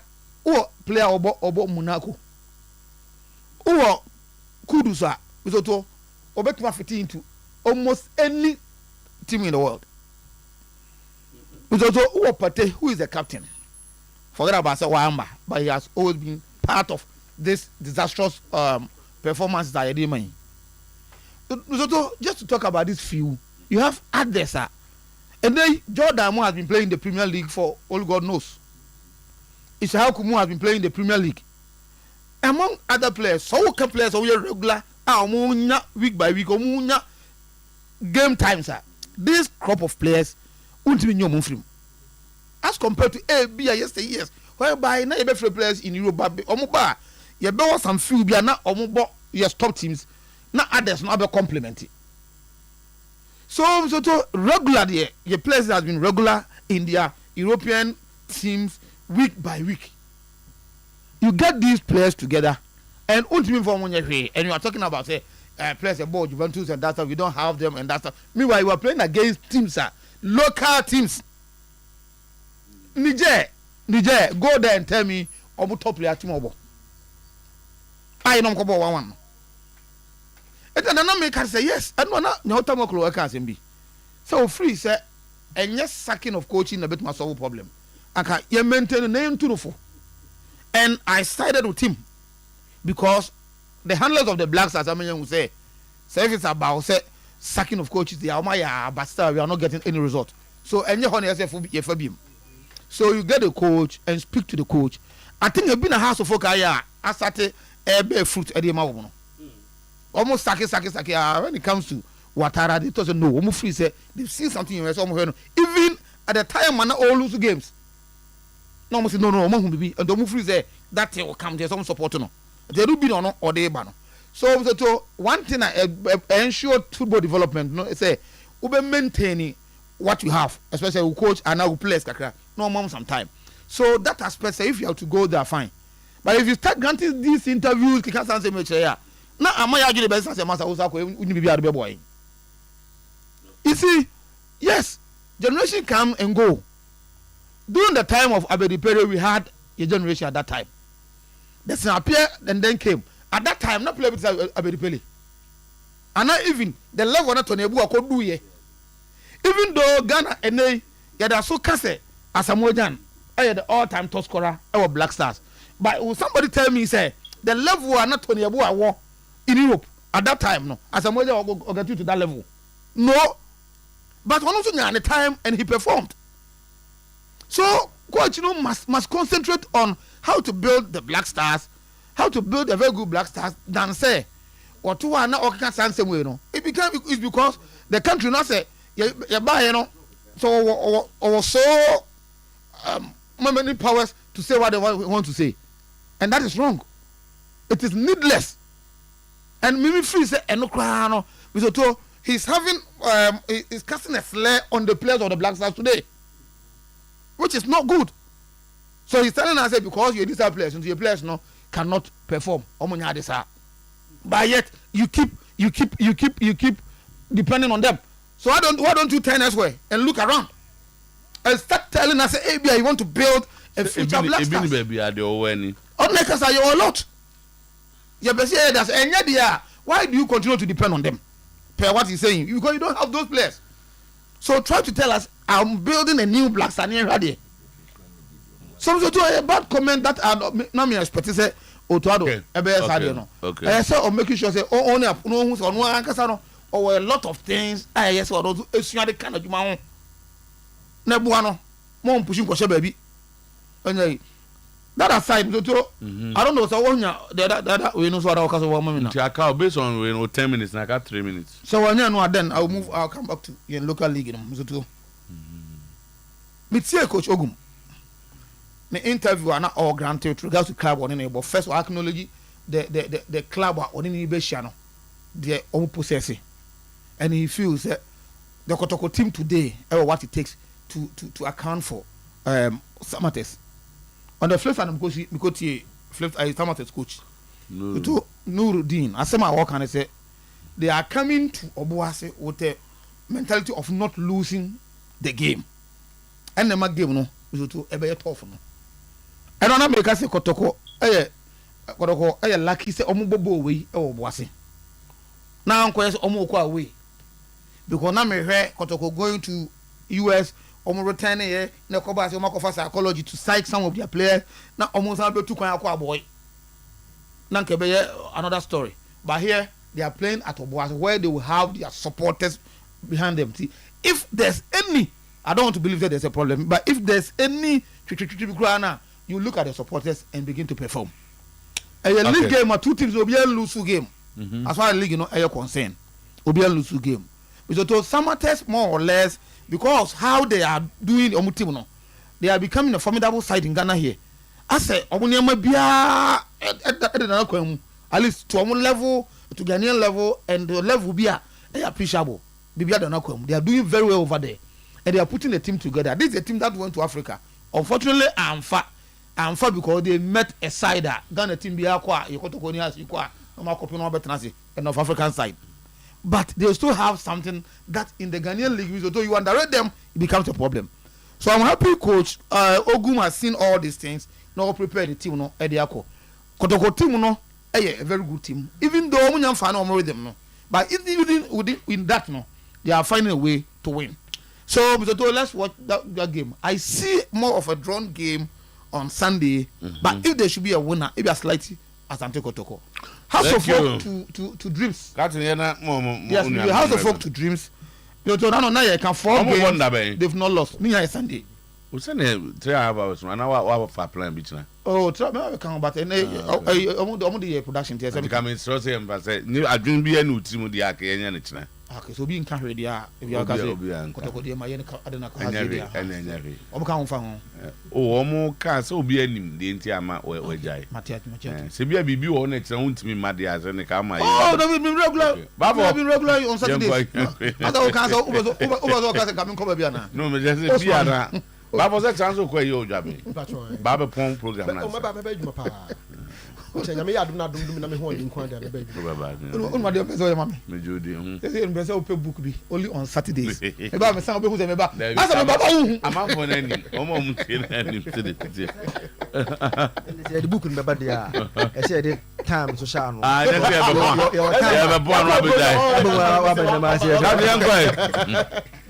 that's a good to swap or number into the man. Because you don't maybe I don't know. Oh, okay. I don't know. Yeah. Yes, I'm a tenant. Some guy say he doesn't miss this show. Yeah, yes, coach. Coach, I salute you, coach. Yeah, no, intimidate man. My head out on Hokra, some Marco Sano. Oh, fine. Yeah. Oh, fine. No, he's my yeah. Mbacho, Otuo Acheampong show. There you. I got scared. A coach downgrading the tools he's working with. Mihun Obia tools now the year Jumano. We decided say obe to a fin atache poto de good tools no. then you expect say the same tools will deliver or get you what you want. Mimi who be that? Ti enei yentimi nko fast Stephen Apia no ma no mo bo Udinese. Ajima bedu no mo ene John Mensa no mo. Na so ka se semenyo o bo modern dey ba onye nuru bia asamo agya ndu na wadi na temo. Enye. Na so mo anim the players know the level. Tama. Tama. Asem wey ebetima damp boys in the spirit. Ebetima weekend ebetimi already no. Unim ne ka kire be weekend. Ade unim sesen. Omo Sudan ni Angola ye hyem no. Wo mo am boy na Sudan ni Angola se om. Ye ka be damp spirit. Your spirit already damping. Wo botiti. Mu 20 something years na. Ye lusu baba ya am be boy ya hyem on. Ye kwa crash process Sudan board draw. Mo ntimi anche Niger. Sankrofo no. No am do mboko World Cup ko du quarter final. Na independent ye yo mafrim. Ye ka we just as spirit are damping. What can you know? Almost no coach than the coach. No, we are not discussing the coach. The coach is no say almost spirits. What's almost spirits? No, it will damn. As if war. That is where they are. Tama. And now offer more. You see the other aspect of it. Yes, we are a before the coach. No. And say Ochina say we coach no. Say the one say want me for munya adwuma na yes be my no my results no dia. What you want then? You qualify. I was say onu na say wo kan. Now wo of him yes I tools na. Ebe ma wunya na vim no ho amu. Aye materials no na we say wunya vim no wo mu no. Omo so na wo say standard na ye Ghana for ya titi diemu titi ya titile ya korofo na ya pass no na sipapia mu ba na ani age na be di pele mu na rebe no se kofi mu na mfu mu no mama akwa mu ani we mu ba na ani age no sa titi de na wo se yetimu no ya move into a new ya babu be from a new life, a new world be it's a new world or a new life for be sir and I'm ya babu be from say who say obi aba betima be shayako cause eno ni modern football nei kane no na we say kofi mutiwa wuntimi nsi baba yara anasa Accra stadium e me shaga na nkokwa no yesese agi tum fashi etirim say na de obi betima be shayako that's what he's telling us they are Otuo-Acheampong ka che no some ye free pass ni mu because in the past Ghana yen timi ntina say to kuma say baba yara agupama so na a certain Angola be shayako first no say yen chase sa enya sanity na me say say mo ka che o say yet pass him but yen no yen chase sa ye de hu say ye fa coach na so do timba o me gitum say metim me gitum say me titile me gitum say me titile because me ntia say Angola e me share wo kuma say agopama so nko me nyintum sa I know say duru e che say wonya de e che say wonu na djuma because ye fa wo djuma ne say bebe kitcho say mo bi me share wa wo se wuntimi nye materials na e dem ma wo say enye papa wa so na from say we na pay wo ko frɛ omo a wo say omo standard ni nu omo betimi di akọ wo na akọ frɛ wo omo ama ye di Ghana sika twa ticket mo de ba ye ko da hotel di ye wo na akọ frɛ wo omo the next day now that so nobody is telling this man say on fie kunya no onya adwuma nko the next day now what hono the day Sometymer Otuo-Acheampong kwabna ba ma bo ada e be ka tell say sports crew no mo Oyerepa no omo nya de te say kan maybe omo no mo ye adwuma no ase yi na di fire him straight away na ko bo shaba hono say bo shaba fire him straight away because what can say results na person wunya man wunya adun say results o message fra grada ho ba na say but it is not all of us. Some of us agree with the coach, Bafo, so take note. I grad that mini problem. And he's at liberty to agree with the coach. Obisu Busa say enti Otuo-Acheampong na sa players on na coach o man na. And Obisu players na wo because who coach who be we say. Who coach team biada ye almighty blasters. That has won the AFCON 4 times. And the amount of coach. One fari kwanka say bi nu ho ntimi nye. Wa be je ye wo bi bo na so do nu ho no. And you said this to us. Why is Abranti the Ken? Was it why is Siasia always found wanting when it comes to issues about the Bible? And I see Anoka say, Harry is right. Okay. Even can all Germany, I found one thing when it comes to issues about the Bible. I'm not going to become a Sunday school. Sunday school teacher, I know Bible. I know Bible man. The okay. Sunday school teacher anywhere Bible. What the Bible man? Go through Sunday school. Oh, Church of Pentecost. Bible can be and what can I say? And then the modern and then the Omega Cabo Maya no one study so. It's a religious moral. RM must say RM. Two parts say Sunday school teacher when you be Bible knowledge. On the better. No, you because let's go to me test quotation. They will buy okay, and you can so I be can Bible must. Oh, okay. Bible must. But we just a Bible boy. Meaning Bible mo pa. I display microphone. One say. Now look go to questioning you. The time I can and I are someone seven. No one can say on say or say by his man by his stripes we are healed. Okasa ne onto ni mo dwan ko tu baby okra waka bibi. Come on, the rate at which we are allowing coaches to insult Ghana is become one too many, and the Ghana Football Association president and his team must be worried. Jakuto who coach you down for no of Desmond and who the team akwakotina abrochiri who buy and what drop team na dom kwa abrochiri no bi abefa 1-4-1 ko bi no edom akotogo yes first go yenya eni agese o we dey under 24 be twitwa age ne ye fi awre ho mu beni fo no jiga papa no mo bomienu na fa 2-1 beni eja waju na eja yenya last minute go bi na dey 2-2 o say coach no the coach of the Beninois team knew his team and he was direct. He was able to assess and analyze the opponent coach in the strategy information. On one him there. He's not there as the coach. Why? Now they can't even cry anything. Say they be a ne kofan kofo. No man you cry no. Why you money trying can say try adapa. Now what you do so men comment here. Was he gonna any players? Any players for bia. You can say what you can say so muntari so PM that's so there. And why? As anything. Okay. Where we are now go another one here move. Then he or tell you as I catch say, "Oh we are so you."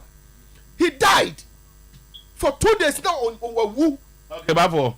Yeah, Nasi. Zach, you go ahead. Otuo-Acheampong onye a good coach. And now on South Nim Kasa on the coach talk how to communicate is a trait of a very good coach. So only experience. Tell me can on share Kasa on the two things one yadi and Kasa on yadi and Tizia or they no be my then ka onyadi and crown bro. Black Stars came too early. Yeah, I don't quit me. Ojo no I had them. Say, oh, with me, Joe. Why want me Kasa? Also, want me coach. And this year, the problem is that Mr. Joshua had me. One. In 2015, team now, you did about the final of the AFCON. Why Otuo-Acheampong? Every phone on more calls hard the number but more chair. I want to believe for one catches on Gasasam no. Any statement meaning I want to believe say for one catches Otuo-Acheampong for.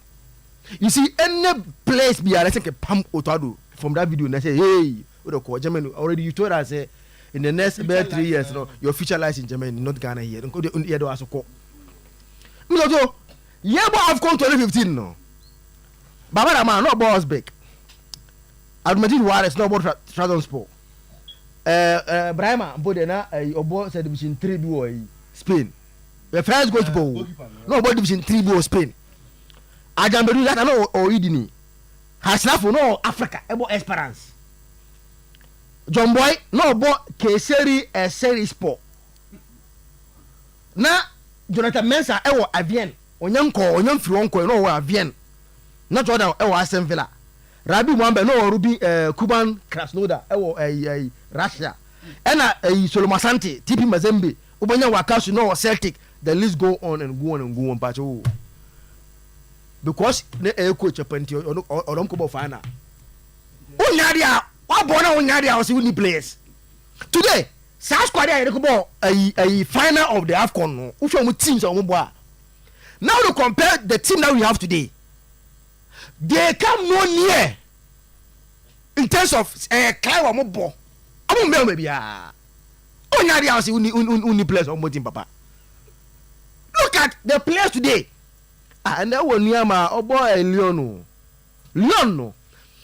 Before Asian, you see, when a coach doesn't understand what he's saying, Asian now Asian before coach SU and Leon and you do Asian. Asian was playing and performed for Blasters at Lyon. No, Chelsea. How to do? As if he doesn't understand the issue of Ghana. Sula Muntari. And now sorry, I don't call a Milan Inter. Sula was playing for Udini or flew by a Portsmouth, right? In Premier League. Portsmouth, I said one more money less than we are in terms of and they show Premier League in what. While Sula was playing for Portsmouth, he was playing very well because no, when you're a very good coach or guide, no. And what is he telling us? And a man sort of jump piano on teams, you know. They started from somewhere. As a man, oh boy, you can cry a neck, I don't buy Sunderland. Sunderland, but when they were more, you know, Asia. So, it's South Squad now. I say, auto person, or create an impression, say, now you want big day, you know. They are man jump on go. I must say, look at go and check the 2010 squad that go AFCON. Anybody over Seneca. In terms of what and then teams are mobile to 2010 they go AFCON final. But you go final because you a good coach. 2010 then he ademo. Now he had a team go for refi. And here now we born 20 be call a similar. O say we mo boni bi. Apo kwa man and I want to know what is good. Matthew Amwa, no, a team Holland. Team Holland. Jordan Ayew was there. The day 2 was there. Kojo Asamoah was there at Udini. Ajambedu was there at Udini. Hamidu Dramani, okay, I know Russia. Asamoah was at Rennes then. Nkrumah was at Basel. Richard Olekese, no, England. Hansapi and Isaac Bossa. You see, Unyadia, you making excuses. Obey the players way. Now Bobo Milan Barcelona Eric final. Bobo Unyadia was a mini players. Some players you know or move forever. Me pacho Sudan or players will be Sudan or players will be. Niger or player be. Niger Ghana for come say young for me and I'm going to say that manager. I'm about draw. But can't some your home to ya. So the next time, these players, how do you call them and convince them say come and play for me? Otuo-Acheampong, I think say he should learn how to speak. That's what I'm mess about Subium. Sir, I say the mene Emmanuel didn't come okay. And son of about enough Baby Randall. Hilltop School, Hilltop SHS for that. Emmanuel administrator. Remember, another year more teaching pedagogist. Teaching pedagogist. Hilltop SHS that ye can say, but you won't come a Caribbean and check because you might mudi and say, it's not quaba. Why about the runa? Nafi, ya me di biato aso. Obizo ti o me chia o ti fo na machia obi bia o studio ha. Your passports dey nko 40. Obu a wo hwe. Okay. Ene ahwe. Ti ahwe fo. Obu a unti ba wo hwe. Se bi wo za o. Ebi o. Obu a unti asem ba o hu ade. Obizo ti o education has evolved. Ene ma esisa. Send any sisuan de emre bi atwam no sesei no ente saa biem na enam saa ye nsunti na Hilltop Senior High School ade ye adisuan wanwaso a eye way different from the nim dada no abakrom ha and the Hilltop SHS abase oba betete emofra o mawie junior high school emofra o mawie junior high school any omo asabi omo senior high school dada na emum omo pe baby foforo asesa omo adisua no ne omo ne ye kakra ye de abase ye ba beboa enye akra no book nko na sabio etimi ebie na adwemu ye de bibi sronko nso abeka ho a sa wutie me na oba wawie junior high school otifia o twen se na results beba wode ne bebre na nyame ncha de yetimi ede sa antete na ma no na daachi nso watimi de abone bra team pedagogists no pedagogists here top for the number na se bia na oye opese unyanchiremu bia wasem oration na ne kan ya number na 0548 130553 0548 130553 na say 0533 385656 0533 385656 omo general arts bi ho omo general science and home economics say day wo boarding wo ti ma bi so betimi ne ba boarding your separate ultramodern boarding facilities ema boys and girls na the TN say a well standardized yen chire so bebre e wo rooms no a room for instance efa at so the man da ha na man da ha very antisa like was a man fie nko na man so de nko okay room afa bro so I nipa 6 pe asa dan kase ni so dan kase ni na 3 bank beds 2 6 and no. Mattress is already provided school no and yet just to mattress just not normal student mattress cry 1.5 ni bi very sizable emma akola bi a o baby a free enti boarding facility ne de your friend is saying abef nti wudi how be so hotel bia so 24/7 okay enti hilltop say yes so kwa na so akocho exam no kra nye say eno na ebe kire hwiu ana say ye be say hu ba bia wo yes na pedagogists no afa wo ne hu kwan e be atre wade joma mu che mo no bi so we BC in be 2-3 years ni wo ntimi anko afia ono otimi ba na say so ye fresh o qualify hu hia so be fresh once a watro BC da now certificate or results that's so o qualify boundary be that there ontro be da na ebe oboy penny otro there's a big cry say BC they say ache am tro ya check can say akameka say am tro ba ku ni bi no middle school living certificate they still qualify say in face out e be that tro e be was a certificate no want to school and we ya to you go for sao hey omunyina betima ba okay it's never too late okay so hilltop wo ahonjo da ban Kumasi behind Asafoje hospital o kwa ahonjo a wo se kwan da hwa kwan no bonkum so watra ahonjo a wo ko da ban no yes onsa bonkum so na hilltop wo omo specific grade bia omo pe dabi just ne o no answer with grading no and na ye kire mu say akola bia mo e bia kwan afa so ade kire na de enti na bia o sa and examination is not the only measure of intelligence ti mu pese wo susu odi susu dua bi susu akora bi ne nim dia na se bia nya exams nko a enti na yese fa ne bra ye de ne be fa ntiti mu ba bia edi se ofa no Hilltop Senior High School be boa no ama ye de na fa sa kwan so ka to when you answer yeah very well okay but for say so there ayi as it as obi enu ayi second one is what saying oko form 2 JHS2 the kit one no kit oh they want to say crack oh okay ono was saying so ono P5 oko P6 oh okay also 5 on go 6 since we have any here in 5 oh okay oh 6 right now ndo 6 and this was your first name tell mo wa so oko no 5 first and 6 ndo 6 yes we free oko because school no mu bie no dada o am be come term kura me bo I say we come term di and got so free here kwa oko 6 okay what's your name in back class that's what make una work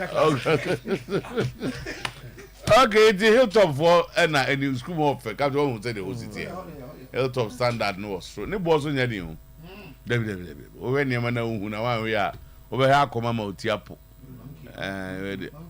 aha fanuko but the can fa we brands mother de no na fe ye de ma make akonti Hilltop Zach na ubande so nya ndu school going okay no better who be oza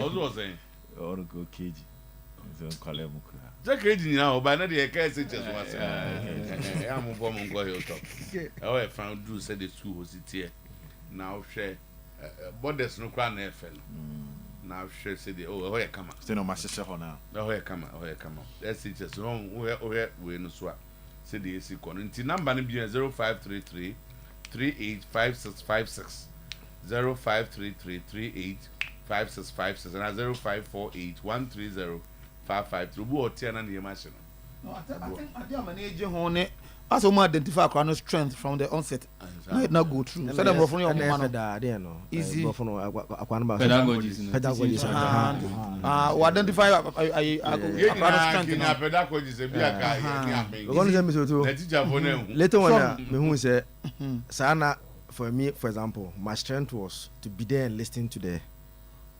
teacher speaking teaching which I know I'm not good in because kind pedagogy that is my if you teach me what accounting onya anti no what some na working there man class and as lectures no I struggle to understand it when me am kosua unse when nya asase nka hu ya kana bana ka unya Give me judge my papa. Do my papa. O guys out there o wa go come out. No, say ma ku she wa. Say me bana just o your protocol man. I ready na. Come as a meja na ye di jam for. O mo free chichi no. Mumra. O so mo hwe ne ma we ya. Na say na akwada bi wo bono ho ba bi kru bi an kru kitu akakra. Ne papa fie ye ne ade o contact ye de no ko she school bi mu da obedase o se akoda no be fie otin se ne ma asesa obi wo ho akakra won nsem obetime de akoya ba boarding house wo akiri baabi bi ho school na wo fom no kro mjija fon kra motivation wo fom ntino obedu o 12 kra no makoda o ye adwuma wo takwa ne ba wa akra na person order ba ne problem is there was PTA meetings abia no what is it like wa be kwa no say no kwa the delegation o betima mu wa be kwa no PTA say now to go PTA meeting and boarding house no boarding house and here by Hilltop school no your system no time bia no of course in the era of digitalization and near my the answer is it me send no reports email ni and na ma won saka so na here say o be present be brave na Mr. Otuo dem di twa to ni about sikasem no school fees no awofo ni bebre a se bi o muti school fees sem ana e wo mu say SHS I free say there but then koba ne say bi o akra no bi wo ha ni afre oh wantwa enti say kwan bi wo no ma mbefa so aboa na etoda bi a yebetimi aboa but unya no free ahyase na eboa oba Hilltop school a of course ube wiye wo syllabus no na wo public schools no other colleagues na omo public schools no omo nuru ba bia na omo nto ba bia akra no nti wotena exams no na wo try of course you are going to pass to ujuni scan no bebria oh we have a mistake ave na just we as school be or baby to 6,000 in register no to 7,000 na remedial ma no na afi wanu nti mesre ya na hwe ne anwuni scan no bebre na emu Hilltop of course affordable a parent bi a wo team bi a no ubetimi atua ede wo baba. Okay, thank you Emmanuel Ishen administrator Emmanuel CP CP mon frère 0533385656 Hilltop numbers no we TV no wa o te ho no na etwa gu kama school office Zabruchi school 0548130553 CP. Okay, so bad another I'm fancy over funny and bank yeah me to on say the odi akire sua the odi anim nante na e kwa say a blasters and penifune di and your tournament baby ana nkoyana Otuo-Acheampong and one Otuo-Acheampong.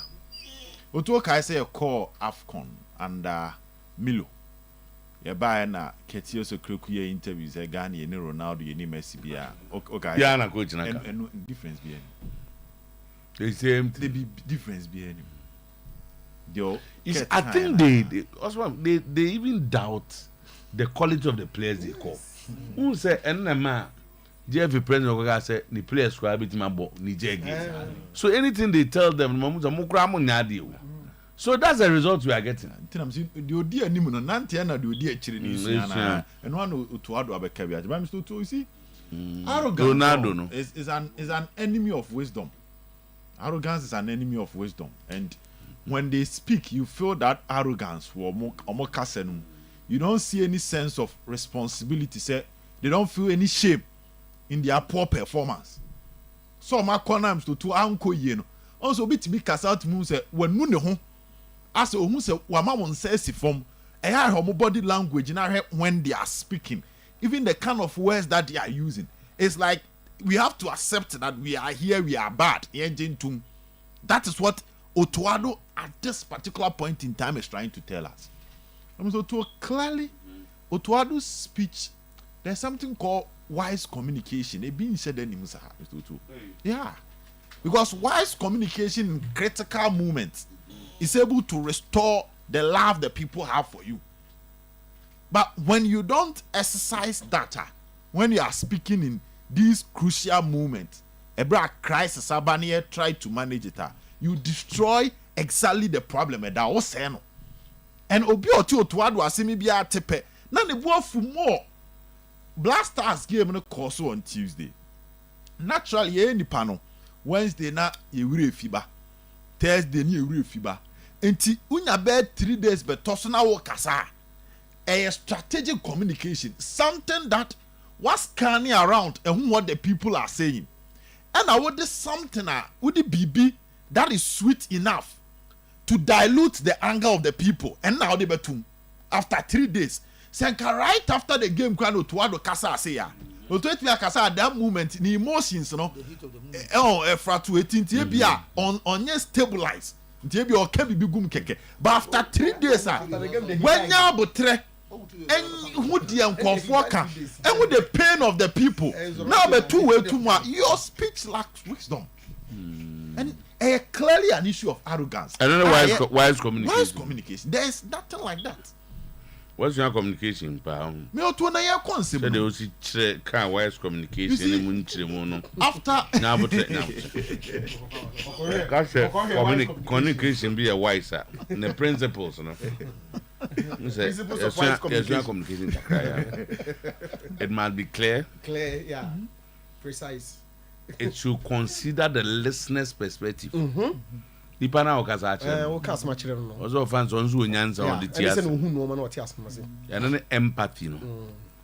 Respect. You have to value the dignity of the person you are talking about. Yeah. Active listening. Non-judgment. Wise communicators don't judge people. Say, oh, we are there, we are there, so now. The time go catch us, no bad kind. Just we trust him in it. No bad. Senka, me will be a neck memo. Open-mindedness, honesty, awareness. Nina, say effective communication. Wise communication, who crobatani no. Also, one wow, Okasa, originally the Okasa fan on. Say, Akwe, Mingo Guni Hufin. After not the old TSM na kind of business, also, you know, so. And then I wow, and what's some now can say open mind. Nico say, it can be at channel. You should be aware of what you are saying. What's wise communication? And Yehu heroes, no, and Yehu coaches are more fairly to meet the standard of national team no more coaching. The most of them resign. We will to every institution be on a standard, and whether times is or not, the standard still remains the same. Into be able to take over. The desire is to get the institution back to the standard or even raise the standard. into unko fa Real Madrid anko kan kyerɛ mo sɛ Spanish La Liga na ye boy and yentimi an qualify for Champions League nim say the standard of 100 no be because the materials we yantim tum say na wenya Stefano di wan wenya Ronaldo wenya Bill wenya Puskas more time untim tum say yan qualify you people we better catch them at the distance to stop living in the past. The standard that they that is the identity of the institution. See, they should stop living in the past because they don't have those players there. But that is the standard. That is what they worship. That is what they cherish. So Ghana, for AFCON na yeji yenin tonchen. Ebi a majority of us now, ebi a who's for no. But that is the standard of Ghana. Now they embrace the new standard of Ghana. In the last 20 years, Ghana ain't failing to qualify for the AFCON. That is the standard. And only personal. In the last 20, that's where you are living. May ye for now ye GNO. And Yababa the last 20 years, which is the new standard. I am why you see so who say blasters me and we say ya sakrano ya AFCON ko die yetimi ko. We young Kony group near Rimbra.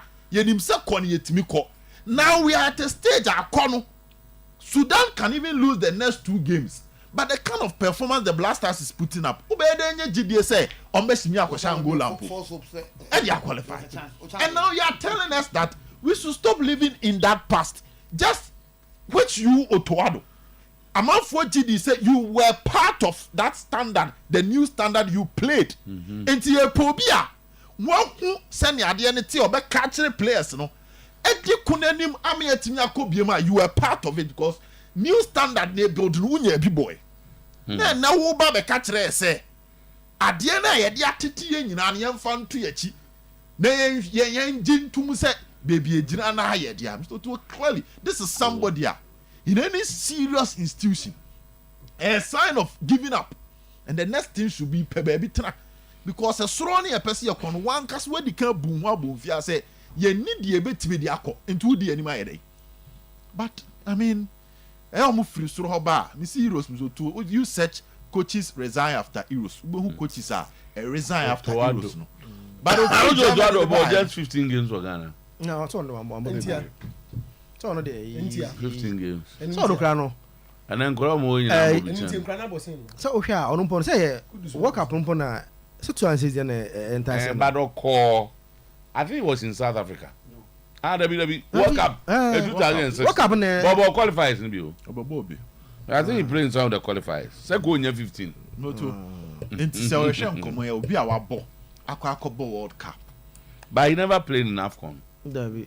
Otuo-Acheampong didn't. No, Otuo-Acheampong didn't play. For 2000. The first tournament was one go Egypt in the one go be 2006. Egypt man go be. And 2018 born Ghana na see me Otuo-Acheampong. I'm saying no boy.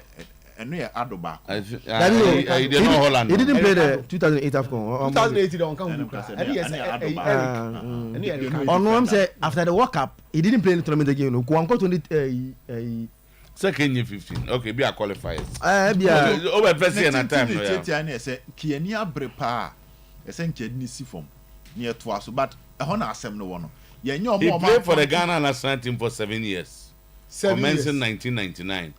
Has his debut been a 5-0 rout of Eritrea on 28 February 1999 and achieved international point when he led the nation to the 2000 African Cup of Nations.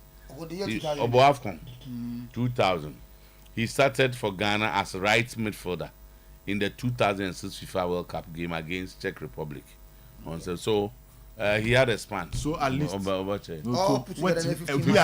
Obia. You were part of a team at Kobo World Cup. Now it is failing to qualify for AFCON, and they are telling us to stop living in the past. Thank you. Question be by father. No, Obia say Coach Nuru. Yeah. So I talk to them say no so hu yi no. I'm saying that we busa. Oh, I'll find out for him. He play for Kim Fraser, play for Wow Stars, and then Kotoko. Edi time Nana Bewu Abra Penyin Elder George And then Ohima Katie. Okay. Columbus, Ohio. Okay. USA. Okay. Intine Ohima. Ohima birthday. Okay. You to add office for Ohima brand now. To add no. Okay. No. Na that brand wife and sister na damfo. Ninya ba. Okay. Okay. Ade do ni dey obeto ade wa no. Aye. The last minute about madam for no. Very good man. Yeah. On madam for no chain back no. Echen boat. Boat with you. Boat dey me na war party back. More fast.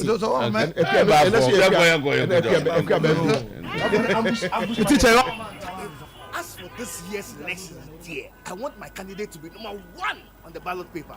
When no one will tell. Minia, you a dream or what? Everyone knows the number 1